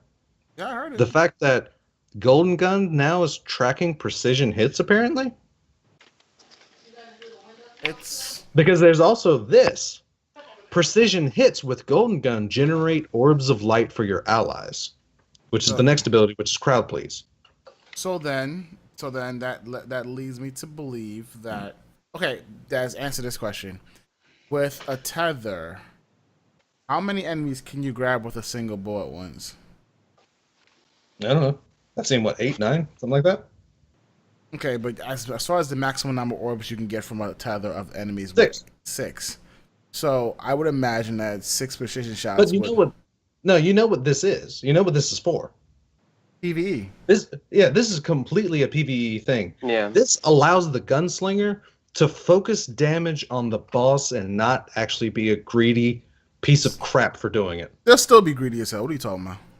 No, I'm just saying, like, it actually feels bad as a gunslinger. It's like you're saving your super to do, like, especially with like a Nighthawk or something, you're saving your super to take down boss health, but you're not contributing to the team. But now you can actually just make sure you line up a precision hit with that Golden Gun shot. There's orbs for your teammates as if you killed a person. So you can just use Golden Gun whenever and just do damage. And then there's Gunslinger's Trance, which is next, was enter trance with each precision kill, reducing the cooldown of your Golden Gun. And then this tree has Knife Juggler, throw a knife at enemies with melee energy is full. A precision kill with this ability immediately recharges it, which is already in the tree. So that's like the current trees of what we can see. So, you guys like the way the skill trees look like now? Like the UI of it? Hilariously, it actually looks like early tree UIs from pre-alpha Destiny. Yeah, it does. This whole, well, I'm not gonna say the whole game, but a lot of the UI. Oh, especially because it's like I've told D1. Yeah, it's like I've told people, if you look at the early like some of the first E3 showing of D1, they actually had a weapon layout very similar to what they're using now, because they had somebody with like an auto rifle and they had a hand cannon in the secondary, and then they had a heavy weapon. Yeah. So I mean, this is hilarious that it took them 4 years, but now it looks like we're actually getting the Destiny they planned 6 years ago. I do have a question for you guys. I don't know if this would like completely take us off topic, but how, after watching that reveal, how do you guys feel about this game so far with everything that we know? Like, get your ponchos out. Get your ponchos out. Buster got it. Get your ponchos out. Do you guys feel like it's a true sequel or more of like a Destiny 1.5? First off, do you remember what show you're on? Going off topic is what we do, baby. I know. I But know some people hate going off topic, but I know. Okay. I will answer this first, because as a lot of our listeners will know, I was in kind of a crisis state before. I was questioning whether I was even going to really enjoy this game because of I was skeptical of whether Bungie would deliver on a lot of things. I was too. So I was actually crisis like, I mean, a pre-order. They're going to have to do something incredible just to even make me want the game. That was my stand, what, a month ago? Roughly, at least? A couple weeks ago. It was like 2 weeks ago. It wasn't even a month ago. It was like 2 weeks ago you said that. After this reveal, and after this information that's come through with everything that I know so far, I'm getting this game. I'm Okay. getting it for sure. Hmm. Am I going to pre-order it right now? If I had the money, I would have already. Mhm. But I am still saving a little bit more for the beta. But from that reveal, I do feel that the Crucible is going to change completely. You cannot go into the Crucible of D2 and expect to do D1 stuff. In fact, you can already see that happening from this reveal footage. Luminosity himself tried to do the scummy Titan thing and toss a lightning nade on the wall of somebody being revived. But guess what? It never worked. Because A, the prime time, and B, he was able to get out of dodge before the first burst, or between the bursts. I mean, you can't do your normal tricks and get away with it. This is a completely different Crucible experience. A, it's small team format. It's 4v4. And also, I didn't make the point on the Dude Scout Rifle, which I have to backtrack a little bit. That was a Jade Rabbit style Scout Rifle he was using. Jade Rabbit right now has a competitive time to kill at 0.8 seconds. But in D2, that Scout Rifle only did 52 to the head. Jade Rabbit right now does 83 to the head. It gives it an extra shot. It needs a 4 headshot now instead of 3. That bumps its time to kill to 1.2 seconds. Everybody said that the time to kill is way slower. They say But I know exactly. Yeah. Again, I know with this weapon exactly how much slower. If this type of scout rifle is still competitive at 1.2 seconds, this is a time to kill we're not familiar with. If anything has a 1 second time to kill, it's labeled garbage. I'm looking at you, Focus Fire Suros. I'm looking at you. But if all of a sudden 1.2 seconds becomes competitive, this opens up to so much more. This creates so much of a thinking game. This makes it from the Slayer that we're used to a team-based shooter. Lower time to kills, supers that can actually turn the tide without being completely and totally off the rails. This is not D1. We cannot go into this thinking this is D1. The devs said it right and proper when they opened up. This is a new beginning. Because with low time, like I said, low time to kill, and the fact that you're changing shotguns, fusion rifles, rocket launchers, and all of that into a power slot, this creates team diversity. All right, who's our sniper? All right, who's the guy carrying our shotgun? Okay, what's their position and what's their play style? And here's the thing, power ammo? I don't know how many people know, but A, it's got about a minute timer roughly, from what I hear. I hear for 30 seconds to a minute. Only one person gets ammo. The person that pulls gets the ammo. There is no shared ammo when you pull power. But the new user interface, as we've seen through the clips, the user interface is telling us so much information. Oh, God, this is something I didn't even get into. Christ. User interface. Oh, I was going to bring it up, Des. I had it written down, user interface. Yeah, the user interface is giving us so much information. It is telling you who's on your team, it's telling you who's on their team. The icons are showing you who has a super. When you pick up power ammo, it comes up on your kill feed. This person picked up power ammo for this gun in this area. Oh, but I don't know where that area is. Guess what? The game is telling you now, because under your radar, there's your call out.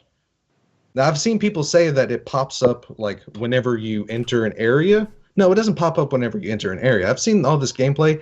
That information stays on your screen at all times. Even when you're at a ghost dead, you see exactly where you are. Like, oh, I just went down in shop. Dude, and when you cast a super, the game is telling you before you even get a kill that, hey, this person casted, the businessman casted Fists of Havoc. Oh God, look out. We got a super incoming. I mean, this game is giving you everything you need to want to become competitive. It's up to you to learn map awareness, but it's giving you call outs. It's giving you enemy information. It's giving you when they pick up and what they pick up. And again, depending on their position, okay, they rush us heavy. You pick up this power ammo, you get your shotgun out, you lay to waste. I mean, it is creating such such a huge thing Mm-hmm. that, like I said, this is not D1. Not. Mm-hmm. This Crucible is going to be an entirely different playground where being a Slayer isn't going to be the most important thing. Damn it. That's Like, why I play this game, to be a Slayer. That's why I feel, just from that perspective, that's why I feel this is definitely sequel worthy, because they are changing the entire face of at least the Crucible. Mm-hmm. I mean, entirely. They are flipping everything we know about small team battles, about anything, on its ear. Mm-hmm. They are giving us something entirely different to do. Yay. Entirely different ways to kill the mans. That's true, but I feel like they could add that into an expansion, because D2 was originally supposed to be an expansion to this game, but clearly that has changed. But I say this because I feel like it's Destiny 1.5 so far with everything that we've seen, because the frame rates will be the same. There's no dedicated servers.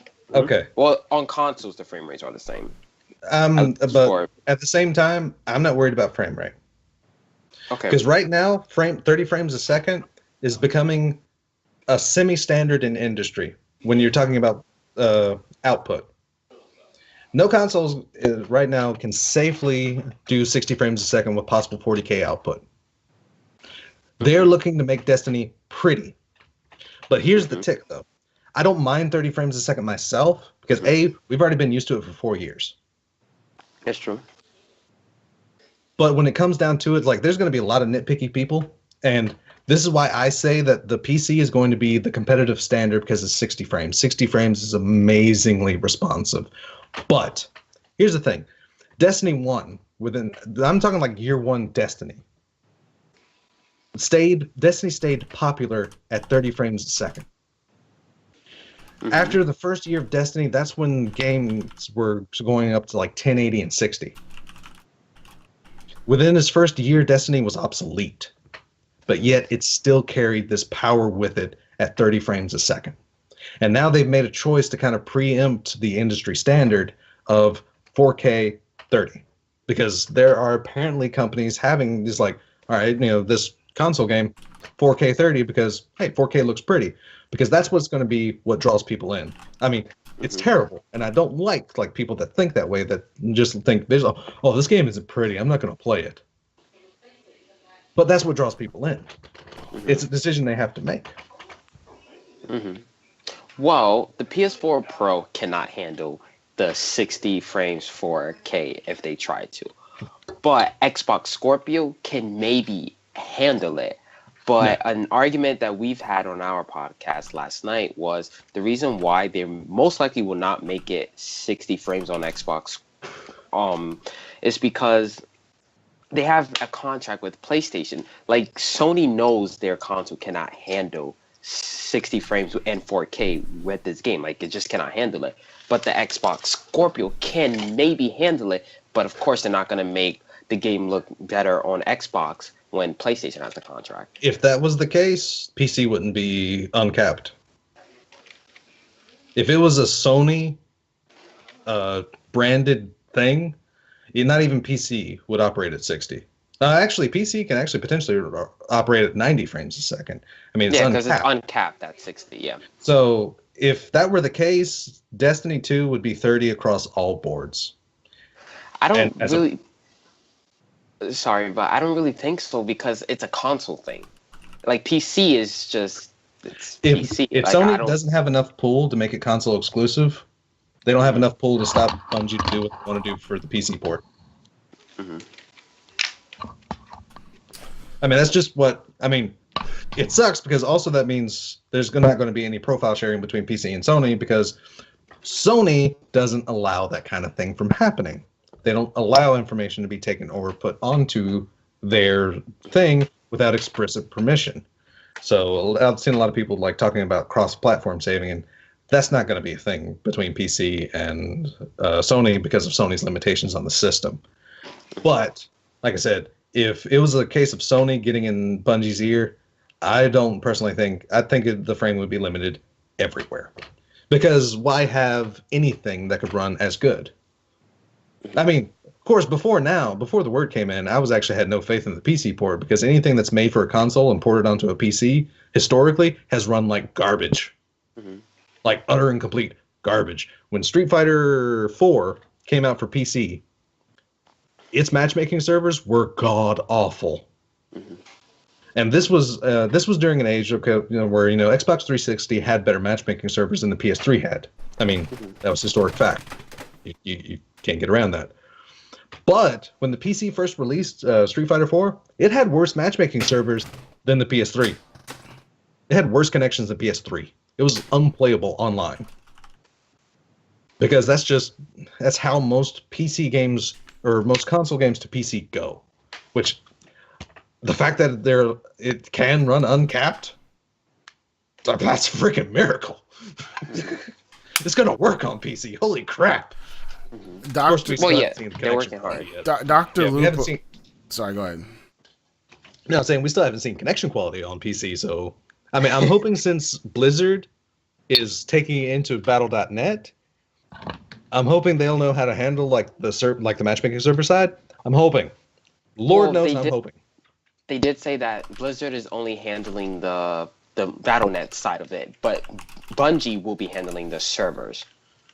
Well, That's I mean, what I but even heard. then, That's what there's I heard still out of the communication event. between Battle.net and their servers. Oh yeah, of course, I mean, of course. there's something. I mean, I'm just hoping that there's nothing wonky about that. Just for PC players, I mean, I'm gonna have to build a PC rig to even hope to run something like that. Oh, and for people's information that have seen or heard about the PC game, the PC version running so spectacularly, people have said the specs on those PCs were Intel i7 processors, 16 gigabytes of RAM, and 1080 GeForce graphics cards. Damn it! I have everything but the last. Yeah, you got the 980. No, I don't even have that. 1080. Oh, you got the. Oh, crap. That's right. Oops. But they said with those specs, it will run, I mean, flawlessly, basically. But you don't need all of that, obviously, because PC does have leeway. I just don't like PC gaming because it can get complicated, man. I just want to plug put it in my console and just do things. I'm getting too old to fiddle with all this PC nonsense. Well, you could use a controller. Your Minecraft. Use an Xbox controller. Why would you want to do that? No, that's not even what I'm worried. Oh, dude, trust me. If I learned how to play first-person shooters on mouse and keyboard, or should I say trackball. So I mean, that skill might come to me quickly, but I just hate the troubleshooting. I tried to download Paladins on my PC, and I came up with some kind of missing DLL thing that I had to look up on the internet. Had to find out where to go. I don't want to deal with that crap. I just want to put it into my machine and shoot the mans. Shoot the mans in the face. And PC just doesn't have that plug and play ease of use all the time. Sometimes it does. It costs an arm and a leg to do it. Because I don't care who you are trying to tell me, you're not going to get a good gaming rig for under $1,000. That's true. Not your normal guy. Like people that can build PCs, maybe. Because you can find deals on parts and crap. But your normal guy isn't just going to buy a PC for under $1,000 and get a good gaming rig. It ain't going to happen. I don't care who you are trying to tell me that. Nope, not Because at all. I bought this laptop for $500. It has everything but a graphics card. It's an i7. It's got 16 gig of RAM. It has no graphics card. For 500. That's what's going to. Yeah, for $500. I got it on a great deal on Amazon. We need to talk because I need a laptop. Nah, bro, just get the piece. Get a tower. I can't. I travel a lot around.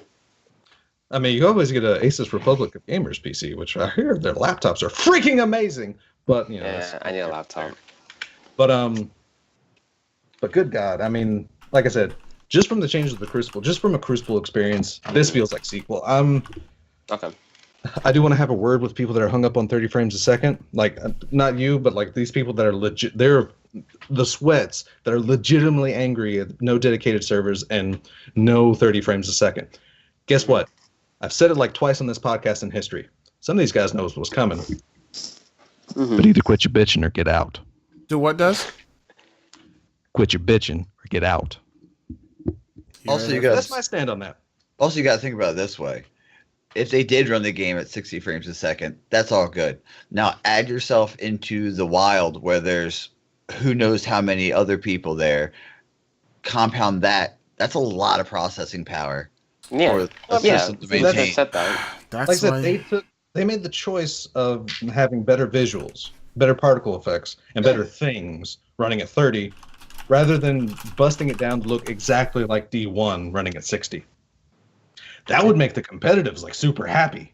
That would make a lot of people, well, at least a small fraction of the community, very happy with our current looks, which, trust me, D1 is beautiful for an aged system. For a platform that's like 3 years old and obsoleted by at least 3 years, D1 is beautiful, especially Rise of Iron stuff. Rise of Iron stuff is gorgeous for the fact that it's obsolete. But they wanted, I mean, they did the safe thing. Bungie did the safe thing going with the better graphics for that, and you don't have to get used to anything. No. At all. You hop into this game and the gunplay, I mean, that was like Dado's first comments on his reaction to the gameplay in his video.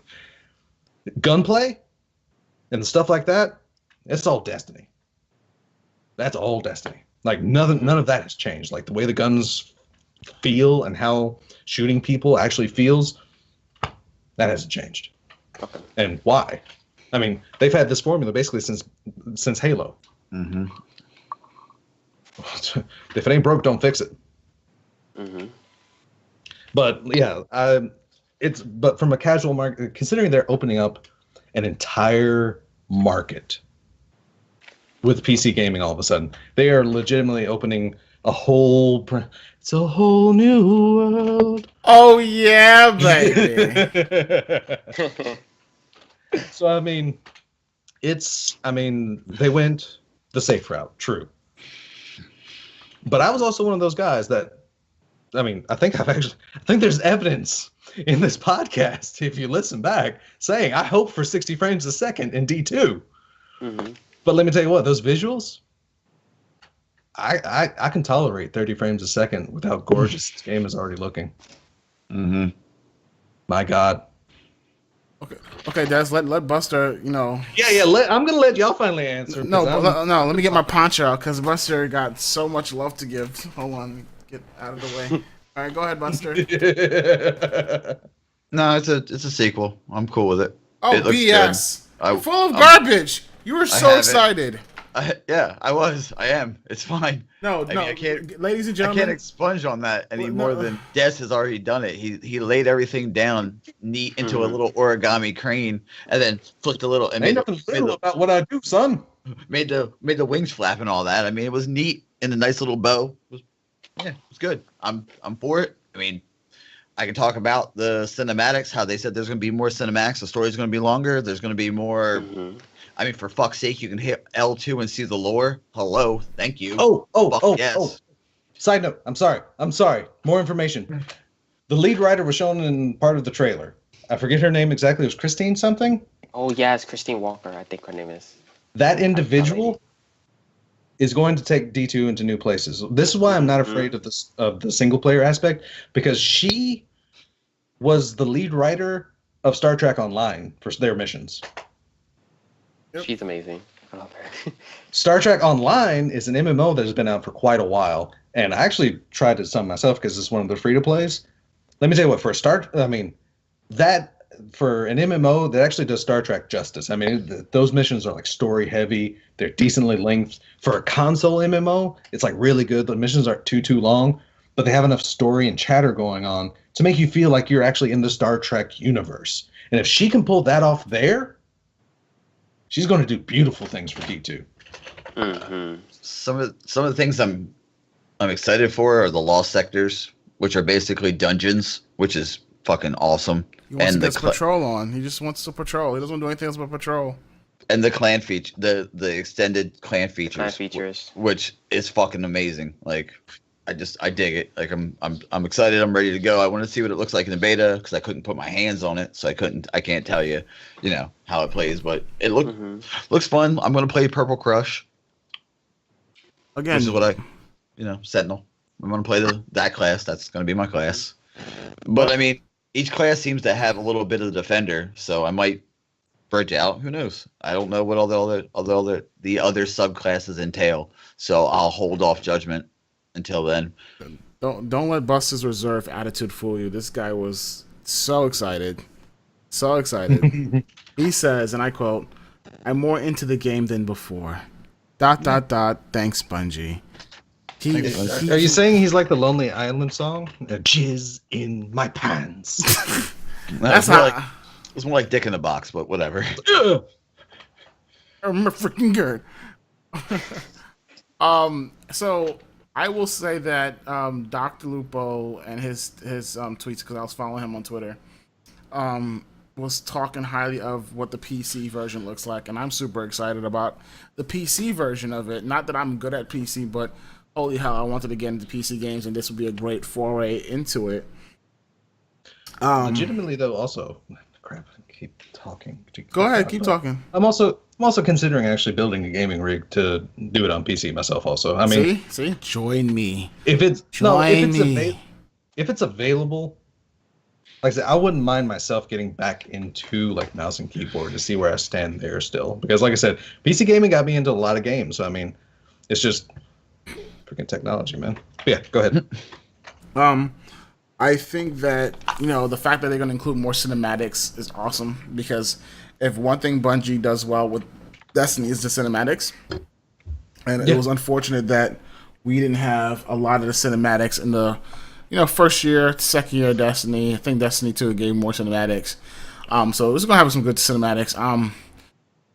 I'm excited about some of the new changes in Crucible.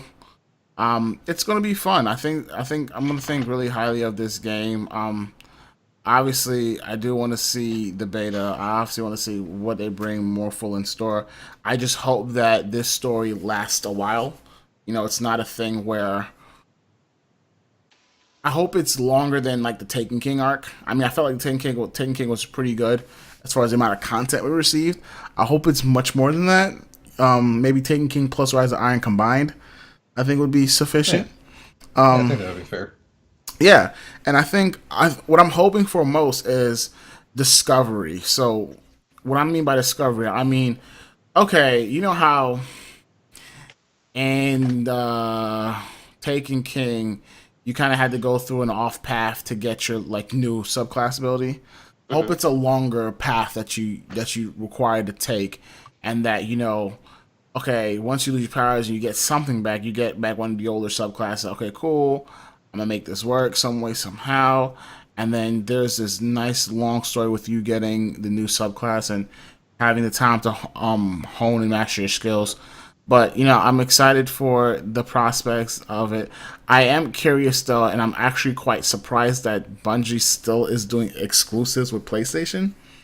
I thought that they would do away with that after year 3, but I guess not. It's hoping. It's an Activision thing. I don't want to cut you off, but I think like now you're no longer at a point where you're depending on somebody to pick you up and give you a shot. You got the shot. You earned your shot.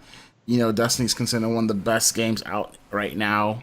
Well, just out there in general, I guess. And so I don't think you need to pair with Sony. I understand, you want to be faithful in the business aspect of it.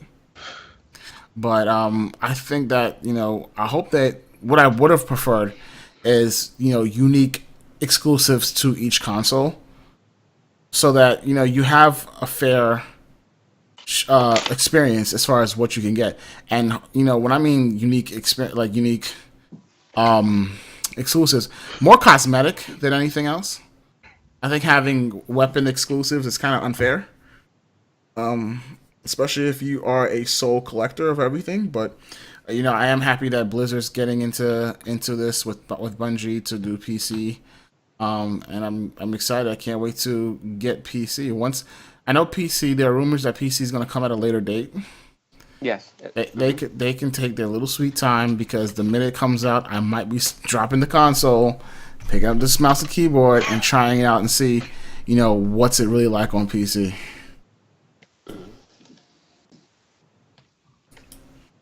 So what about you, Jay? What's your thoughts? Like, I do feel like it is, from everything what I've seen, it is a Destiny 1.5.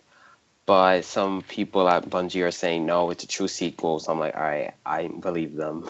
So I am excited. I have faith in Luke Smith. He's a big MMO player. He loves this game a lot, and I like Luke Smith a lot because he keeps it real. Like he knows that parts of D1 were bad, and he even admitted it. So I have faith in him and in Mark Noseworthy. So yeah.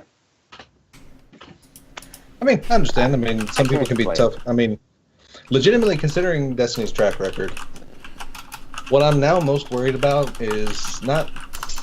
I feel D2, like I said, I do feel it will be a sequel-worthy thing. But at the same time, what I'm worried about is the fact that they gave us a roadmap to expansions already. I mean, well, not a roadmap, but they're telling us about expansions already. They're doing the expansion pass all over again. I'm worried about that because I'm hoping it doesn't turn into Dark Below and House of Wolves again. Because Dark Below and House of Wolves were like nothing compared in content compared to like Taken King. And I mean, with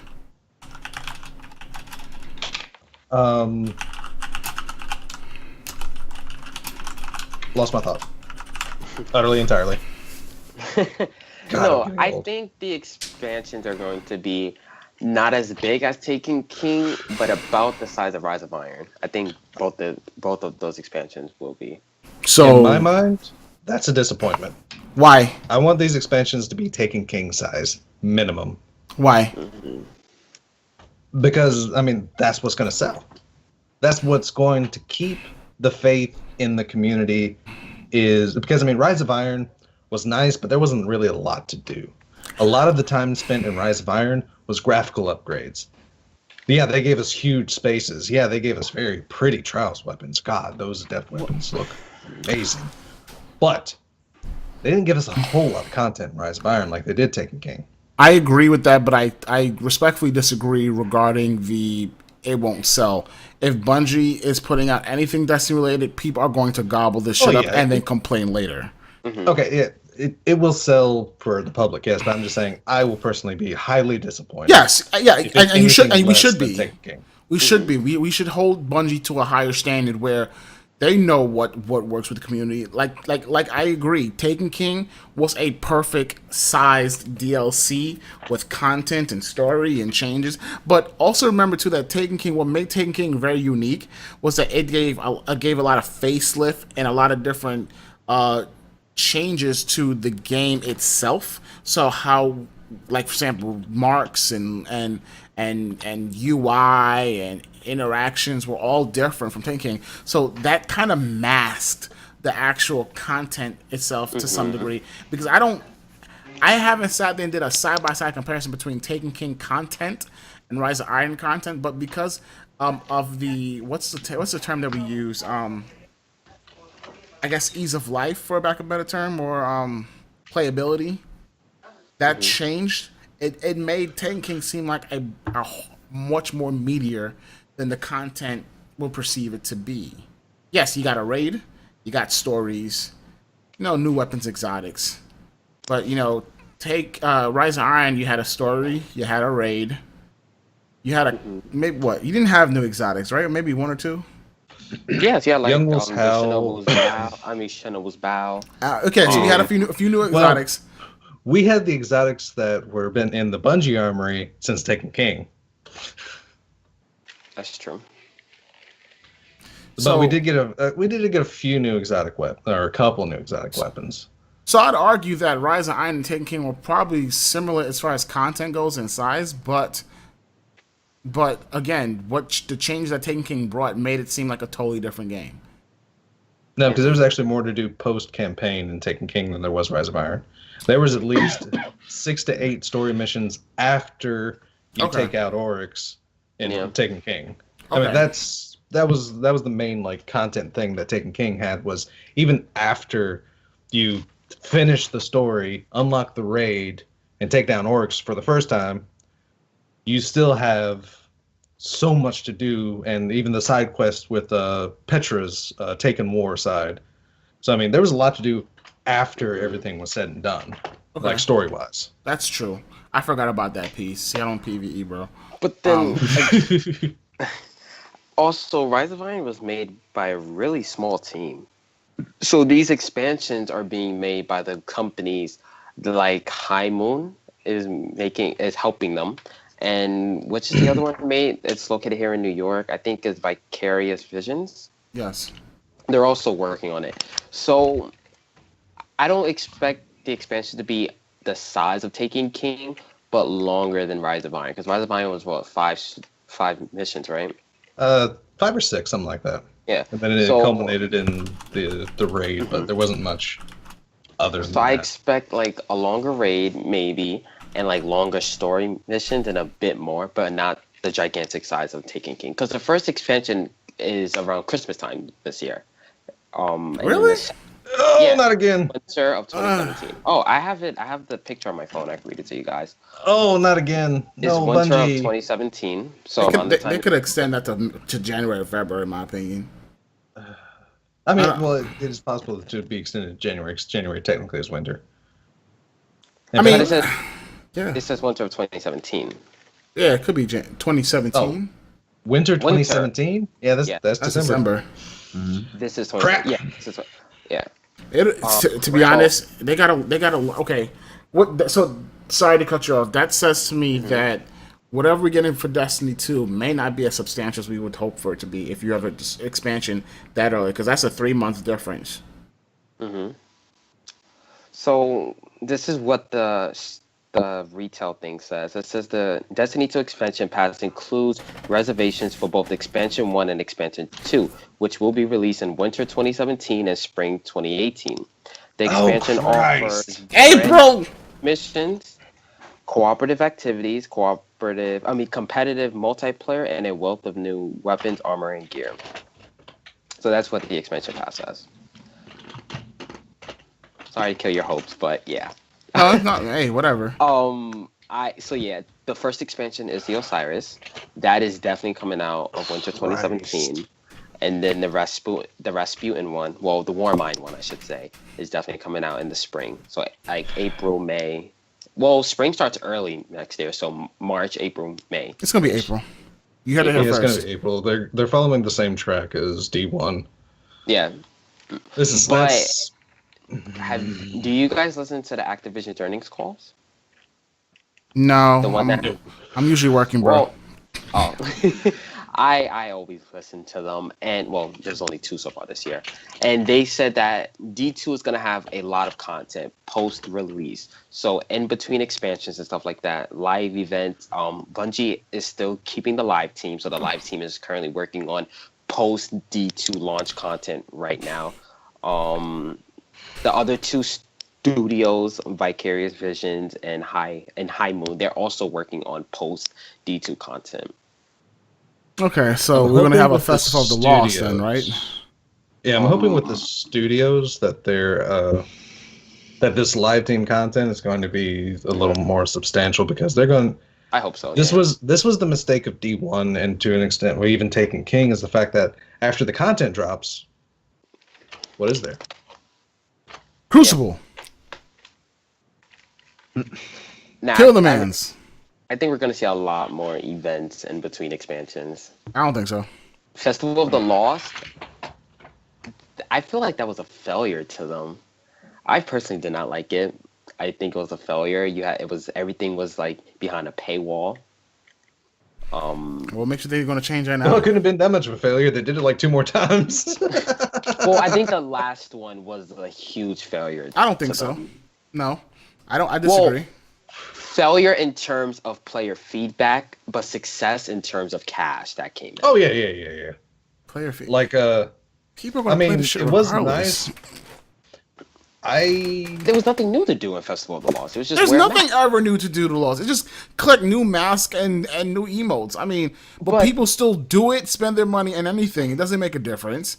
Okay. Let me tell you something. I don't know if you know. Spoiler alert: people are sheep.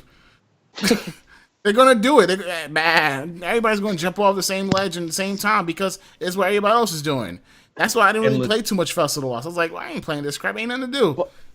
And actually, dawning- legitimately, the biggest failure wise that there is Age of Triumph. Because Really? in theory, it's great. Oh, you have access to get anything from these past boxes, but with that huge of a loot pool, who benefits the most from that? People who bought stuff. Grindmaster Flex. People who bought out Festival of the Lost, people who bought out The Dawning, they benefit because they get the new stuff on priority because they already have all the old crap. It's the people that don't buy it that actually have to go through the loophole. If they want one thing in particular, they're screwed. And then they're forced again with the temptation of buying Age of Triumph boxes just to try and catch whatever. Not to mention, and I think this although everybody knows this, it slips their mind. This is why I don't really care about Age of Triumph. I don't care about the book. I don't care about the T-shirt because you can't bring none of this shit with your D2. Exactly. It's obsolete. I agree. I don't play it. I'm like, no, I'm not playing. I'm not getting loot boxes. Hey, you want to do strikes? Hell no, I don't want to do no damn strikes. I can't carry anything. Hey, you got to get this gun this week. Okay. I agree. I don't because guess what? God's going to blow the shit up anyway. So what difference does it make? Exactly. And that's a legitimate thing. But I mean, like I said, when it comes to events, they're technically not learning anything because, like I said, they've repeated Festival of Lost, Dawning, Age of Triumph. It's all the same mistake over and over again. I think the Dawning was a success. It brought in a new PvE event. We had SRL, so that's technically a PvP. We had new gear. The strikes were changed up. They brought in a new game mode for that. I consider the Dawning a success in both terms of cash and content. It was a good amount of content, but it lasted for way too long. Because the Dawning had to last from December to February? February or April. Right? Oh, sorry, March. I don't remember. Until Age of... Love that song. Yeah. Stop. So yeah, that's just my 2 cents. But I feel like the live team is working really hard on the first post. Well, they are working hard. They better be. From what I hear, they are working on the post D2 content right now. Like I said, the time will tell, but the future is bright, guys. From my friends there, the future is bright for us. Oh, you got friends at Bungie, huh? Yes, but I'm not going to give up their name. You and Bungie's back pocket, man? Is there something you need to tell us? No. Are you on the Bungie the pay schedule like me? Payroll? Because I'm a Bungie shill too. I didn't know if you knew that or not. I'm a Bungie I shill. feel like I'm on their payroll because people tweet at me saying, "Yo, fix your game." I'm like, guys, Dude. I don't make the game. You see, I'm the Bungie. You saw how business helped- acted like 10 minutes ago. He hid because I'm he on a thought I was going to website. explode. Yeah, I'm just a I'm dude on a who website. does a I can podcast every week. I can show you your KD. I can't do anything about you sucking. Can't. Like, I have access to API, but I can't fix the Crucible. I can't get rid of. Guys, yeah. Legitimately, the best stat on the Destiny tracker: suicide ratio. Yes.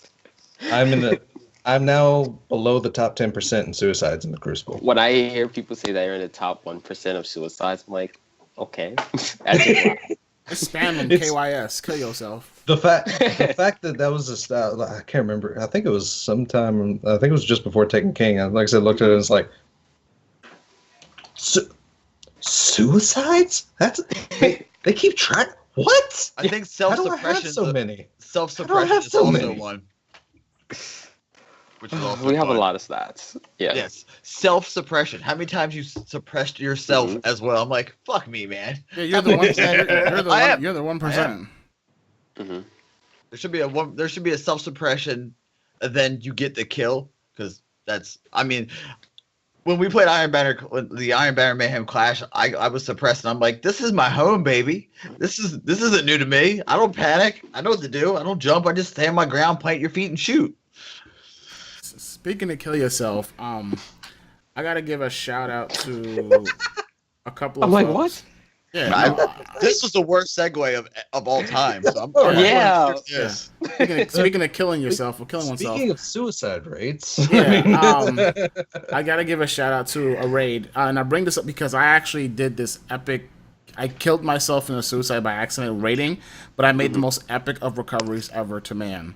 I was raiding with Chris Stubbs, Timmy Jack, Hail the Thief, Jack Powell, and Berg, and we were at Axis doing challenge mode, and so I had to rotate because I was empowered, and I mistimed my jump on a warlock, and I fell down to the ground. Oh no! Oh my god! And then I self-res at an instant moment, right as Axis basically moved towards the front part and opened his back and managed to jump, leaped, slam his back while the other person slammed the ground, to do the challenge piece, and recovered. And it was the most epic recovery I've ever done, and I've ever seen, because usually if you kill yourself, you don't have enough like literally I didn't think twice but to self-res, and I was able to look in the right direction at the same time. And you can't. We're not talking about Titan scan. We're talking about Warlock surfing to the front, right from mid-middle to like the front middle, and able to slam his back just in time so we can continue. And we actually ended up finishing the raid. And that was the first time I actually beat challenge for Axis. So yes, I had a suicide, but it was also an epic recovery. And I will clip that video and post it to show you how awesome that ish was. So screw the segue. I made it work. I do have stats for you guys. I do like. Oh, Not about me, right? No. Give us numbers. I numbers. I feel like this is important to say. It's about Trials of Osiris last weekend. It's cancer. No. Only Icebreaker because the people in received. it. So Icebreaker was the most used weapon last weekend in Trials. So the map was Pantheon, and the gun Just to put your received. icebreaker up, it's not going to work because people aren't going to be sniping on Pantheon and Trials. They're going to be running up with a shotgun. Guess what? I didn't. But Icebreaker received 3.8 million kills last weekend. That's pretty insane. So Wow. I did want to bring that to you I'm guys not today. surprised because Biz was going off like, "Oh, don't pull your. It's not a sniper map in Trials." Like, screw you. There's all kinds It of was the scopers most everywhere. I'm so surprised by that. I would assume that Pantheon. Why would you know Pantheon. because I figured people are smart enough to know not to challenge the snipe lanes. That's all the map is. It's snipe lanes. Wait a Oh minute, my you God. say That y'all. you could- Okay, you say y'all, but our audience, as awesome as you guys are, is still only a small percentage of Destiny player base, even in a content drought. Yeah. And there are a lot of dumb people in the Crucible. There's still people who rush bubbles. Yeah. Sorry, I was rushing a bubble yesterday in Trials. Oh, I don't gotta- worry, I rush bubbles all the time. I got Okay. I got a clip I mean, today of us playing. because- I was playing with the Sundowners, and the guy goes, "I don't care. The trick is to not care about your KD. Just rush the bubble." He ran into the bubble, punched the Titan. The Titan didn't even turn around to look at him, and he punched him again and killed him. And I was like, I gotta clip that. I have to clip the entire thing because he literally said, "Don't care about your KD. Run into the bubble." I'm like, don't run into the bubble. That guy didn't know what he was doing because he was looking one way, and I'm like. Like the perfect view of I think last exit. Yeah. Which one? Last call is That's what I like- don't want to hear. Rushing a bubble is like my sniper test. If I can rush a bubble and kill a Titan inside his own bubble, You suck, I'm not bud. a- That's like if I can peek a sniper lane like 2 or 3 times and you don't take my head off, You you're suck, not a bud. sniper, bro. You suck, bud. Yeah. So that's like my test. I do dumb things to test to see if I can do dumb things. So you used Icebreaker last week? So Icebreaker usage out of all the special weapons, it was 20%. So I received 20% of all the special kills. What's the last next weekend one? in Do you know off Trials. the top of your head? Palindrome. On my head, it was the most used weapon was the palindrome. It received, I think it was like 2.4 million. Yes. Icebreaker shots got more kills. Who fucking Yeah, knows? Icebreaker the most used. Yeah.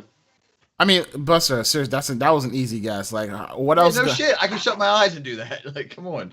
Stevie Wonder Yeah. can do that too. Yeah. Oh my gosh.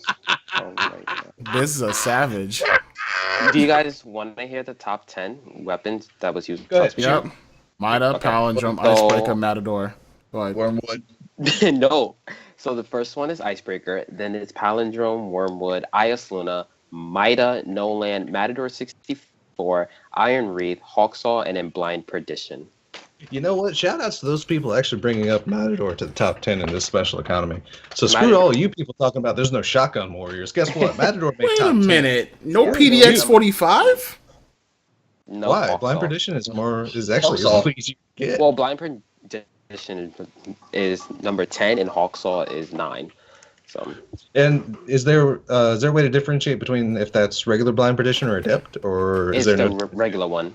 The Adept one is not even listed here. Oh, page number 2. That What's kind of number doesn't- 11. It's number. Oh wow! 11. So yeah, it's just below. Nice. Just It's just below. just humor me on this one. What number is the first auto rifle? I'm guessing. God. I'm Doesn't guessing even make the 30s. list. I'm guessing 30s. It's not competitive, bruh. Not competitive. What are you talking about? I was in Mayhem Number Clash. 34. Just a few. 34. And it. Oh wait, no. Sorry, wait.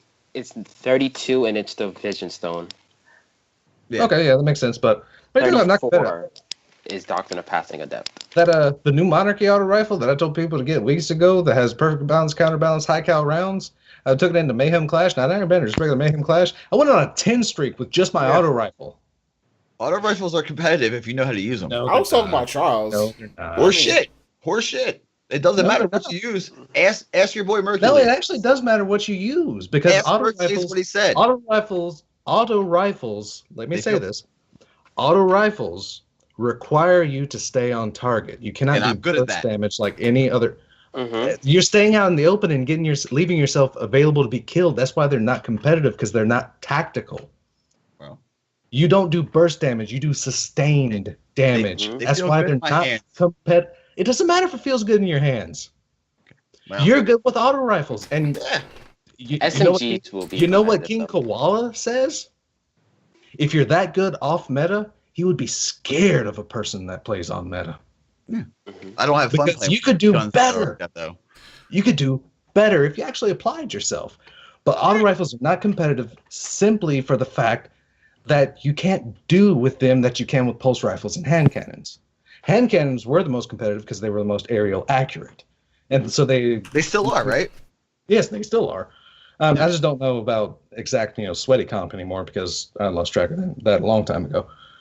But they were the most comp because they had the most aerial control. You can actually jump and you can engage people. You can kill people consistently. Pulse rifles were right behind it because of encounter ranges, effectiveness at multiple ranges, and the fact that you can still pull a trigger once. You get hit, you duck back. You pop back out somewhere else, you keep firing them. You cannot do that with autos, and that's the only reason they're not considered competitive. Doesn't matter how well you are as you use them because you're still leaving yourself out in the open from start to kill. And you don't have to do that with hand cannons or pulse rifles. It's not an insult to say it's not competitive. It's No. just the mindset behind it. I mean, you're sitting there like, They're fun. okay. I mean, I also have fun. You know what's when I fun? kill people better. Swimming in a pool full of money is fun, but you don't see me being competitive in that area, do you? I mean, I also don't see you swimming in a pool full of money. you don't know what I do in my spare time, buddy. No, I mean I don't see that. I don't see you do it. You don't share that with me. Why would I? I'm just saying. This is private time, man. You mentioned it. Exactly. Yeah, rich man never tells. You mentioned it. I was just saying you don't share it with me. I'm gonna fill a fucking kiddie pool up with like nickels and money. Jesus. empty out savings accounts. pennies, man. Pennies. That goes yeah. So I don't want to smell like pennies. That's gross. So you want to smell like nickels? Yeah, nickels and dimes. Copper's already in your blood. I know. I'm just fucking with you. Oh my god, you stink of pennies. But no, it's actually hilarious when you talk to some people and it's like, oh, auto rifles aren't competitive. Oh, screw you. I just don't. And like people actually get mad about it. It's like, Hey, carry me in trials then. If auto rifle was so damn goddamn competitive, carry me in trials and shut up. There's people who did double carries using necrochasm. that's necrochasm because it actually has a better time to kill than anything. I'll give you that. It was necrochasm. Out of auto rifles, necrochasm is the most competitive. I think Doctrine of Passing is pretty good. Oh yeah. Necrochasm with aggressive ballistics has a better time to kill. It does. Yeah. Yes. That's Like not. this You're much. not. You're not It's like tracking this that. much more. You're not tracking I mean, that. you say this much, but like a tenth of a That second much matters. Yeah.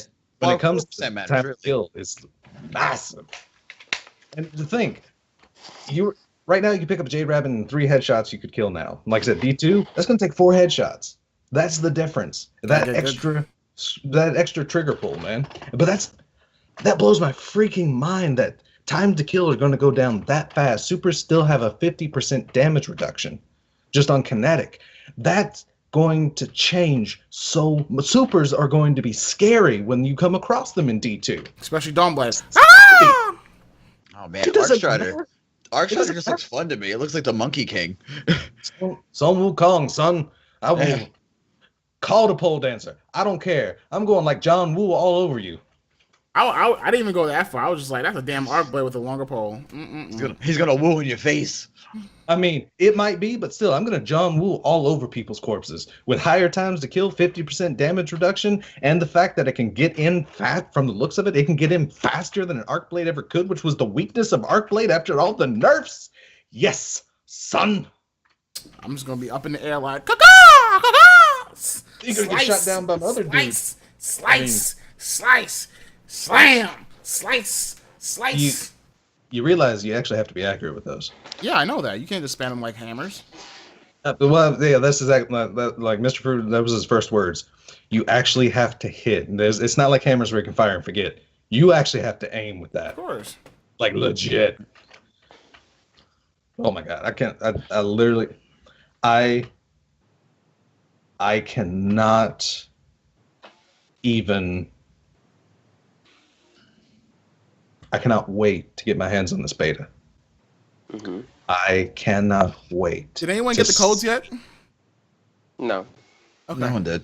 They're gonna send them out probably. Good. Yeah, Until like they're gonna send them out July. After E3, we should hear more info about it. Yeah, but I mean, it's just to see the change of this landscape, and like I said, the you're gonna have to look at your teammates. Like, you know, in a trial, like doing public or solo queuing in PvP, you're not going to have to examine the other team. You're going to need to examine your team, like, to make sure, if you decide to be a good guy, Phil. I mean, 1 rocket per power brick you pick up? Yeah. I don't even think there's going to be machine guns. I haven't even seen a machine gun in the game, other than the nifty Gatling gun. But I haven't seen any MGs in the test build. I've seen shotguns. Shotguns are definitely coming back. Luminosity used it like a freaking beast, let me tell you what. 6 rounds on pickup, too. 6 rounds on a shotgun pickup. Mm-hmm. If you're good, that can wipe a team. Especially in a low time to kill, and it looks like shotguns haven't changed. And you're increasing the time to kill. Yeah, that's a power weapon now. Sniper rifle. I mean, I hear the rumor that high impacts can one-hit kill. Like, whatever sniper rifle they gave him for build, can't do that because Mr. Fruit sucks with a sniper rifle. Sorry, but he does because he got nothing but body shots, and it only took away like half the shield in like 1 body shot, and that actually makes me scared that they're like doing the AMR style sniper rifles. Like, Jesus, Bungie, why bring it back? But will snipers be 1 body shot kills? I don't know. Some, but not all. They might be. Like I said, like Ex Machina archetype might be. Yeah. But even then, it's a heavy weapon now. Mm-hmm. And it's only for 1 person. Exactly. I mean, and that's the thing that we're gonna have, like, that we do have to wrap our minds around. And these things that we freely use, and like some people mainline, some people use a sniper rifle as a primary. I mean, not No Land Beyond, like, where they literally use a sniper rifle as a primary. I'm just talking about 1,000-yard stare. Yeah, exactly. I mean, people do that. You don't see, even in this economy, I get killed by like 1,000 yards and winged words like nobody's business. It's like, how? I'm killing you, and you're still taking my head off so much. Where are you getting the special ammo? But yeah, but we have to wrap our minds around, this is a different mindset because it's a different, it's a different ammo economy. Like, these are heavy weapons now. These are, Wisniewski said that in one of his early interviews with Crucible Radio, he's like, sniper rifles and shotguns were contract weapons. If you put your reticule on the head of a person with a sniper rifle, they're dead. If you put your shotgun into the gut of someone, they're dead. It's like, that's the contract of these weapons. And now they're heavy weapons. So they're deserving of this contract. So rocket launcher, grenade launcher, or sniper. Well, I mean, you only get one rocket. You better hit somebody, because I know you miss rockets sometimes. I haven't used a rocket in so long. Hey, I know you do when you do, though. I don't use rockets, bro. If it ain't Gallahorn, I don't use it. That's what I'm saying. Like, everybody misses rockets. Every once in a while, Truth would miss. It didn't happen often, trust me. But every once in a while, you can make a Truth miss. Mm-hmm. That'd be pretty bad, though. But now that's one rocket. That's one shot to take out a lot of people. One. And shotgun. You can actually take out more people with a shotgun now than you can a rocket. You can actually wipe a team if you're good enough with a shotgun. If you have the capability, that 6 rounds will easily take out their entire team. And each of them can only revive once? You better choose. Like, if you have a Slayer on your team, that better be the guy you pick up. I'm not going to be responsible for you screwing up and picking up your cousin. That's KD is like 0.6, and he's going to choke as soon as everyone converges on him and die all over again and cost you the round. It's not going to, Raven told you to pick up the Slayer. He didn't tell you to pick up your cousin. I mean, family's one thing, but, All right, guys, let's pull this hype train into the station because we're approaching 3 hours, and that's crazy. So, Jay, Yeah. thank you for being on. We appreciate it. problem, Thank you for dropping the top 20 weapons used, because that was actually kind of interesting seeing the Hawksaw in there. Where can everybody find you? So you guys can find me on Twitter at J_DTR. You guys can find me on Destiny Tracker. I'm mostly behind the scenes, handling the Twitch account, YouTube, podcast. I'm the host of the Destiny Tracker podcast. You guys can find us on iTunes and Podbean. We record this show every Friday at 8 p.m. Eastern.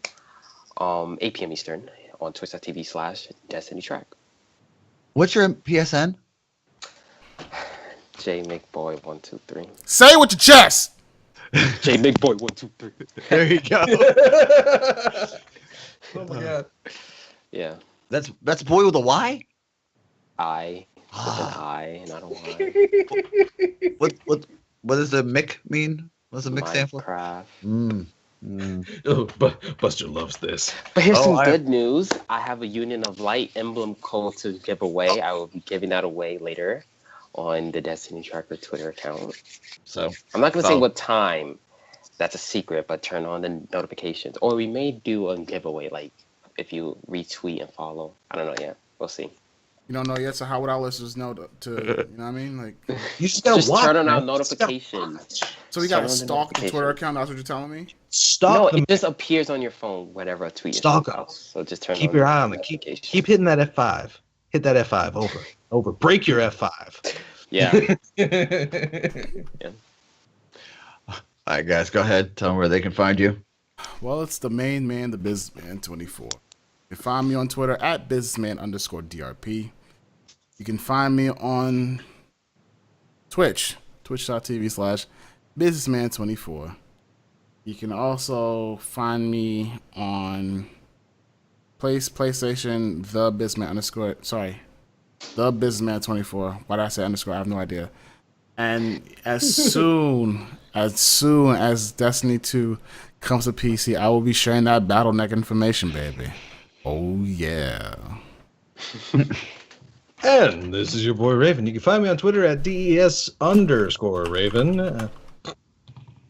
Yeah, Twitter. Twitch.tv/The Corvus Nest. And you can search me on YouTube, Death Switch Raven. I'm Buster Knuckle, and you can find me on Twitch at twitch.tv/Buster_Knuckle. You can find me on Twitter at BusterKnuckle13. That's BusterKnuckle13. And on PSN as BlisterLister113, which is no longer. No. No. I have to say J McBoy. You have to say. Yeah. What's your screen name again? BlisterLister113. I've said it like fucking 53 episodes. You're not off the hook. That's the thing, and at least the Minecraft part of J McBoy can be hidden. I mean, he doesn't have to say it. Blister Lister is still out there. Okay. You can find the RNG Cast at the RNG Cast on Twitter. Also on Instagram. You can find us. You can email us, the rngcast@gmail.com. You can support us on Patreon, patreon.com/the RNGcast. Also, until Monday, you can get the year one anniversary t-shirt at teespring.com/the RNGcast. You have until Monday. And Monday. thank you. Somebody did it. And that. Wait. Also, I want to make a quick announcement. I know that the reveal stream I talked about clans and groups and stuff, and so if you're a listener and you're still looking for a place to call home, if you're looking for a group of funny, interesting guardians that you want to hang out with on a regular basis, we do raids and sherping and Crucible, and if you want to do patrols, I don't know why, that's your business, off the buster. But we welcome you to join our Discord. We'll post it in the on our Twitter, and you can just join our Discord, hang out, say hi. I know some people are a little on the fence, like they talk about it, but I don't know. Just take the plunge, man. We have a really positive community. It's a great place. I promise you, I'm not that much of a savage. And it's like our rules. It's best summed up in basically our rules. We have a list of rules, but it's basically in summation. RNG Discord has one massive rule: don't be a dick. Don't be a dick. That's all. Leave that to me. Anyways, but yeah, just take the plunge, man. Just join us, and we're not stand up. Look, as much of a food elitist I am, I'm willing to talk to and play with anybody. I will give you shit if you can't drink because you're under age of 21. But that's besides the point. But I mean, look, just join us, and I promise, man, you'll have a good time. You'll meet a lot of fun people, and we can hang out and chill, and let's get this Destiny hype train too going. Look, if Biz is on board the hype train, I mean, everybody should be on board. If Biz is on the hype train, everybody should be on board. And screw that. If Raven is like, if I'm on this freaking hype train, this hardcore. Like I said, 2 weeks ago, I was like on the fence, and now I'm like, choo. He's balls deep in there. I'm balls deep. I mean, I'm patiently waiting for the beta.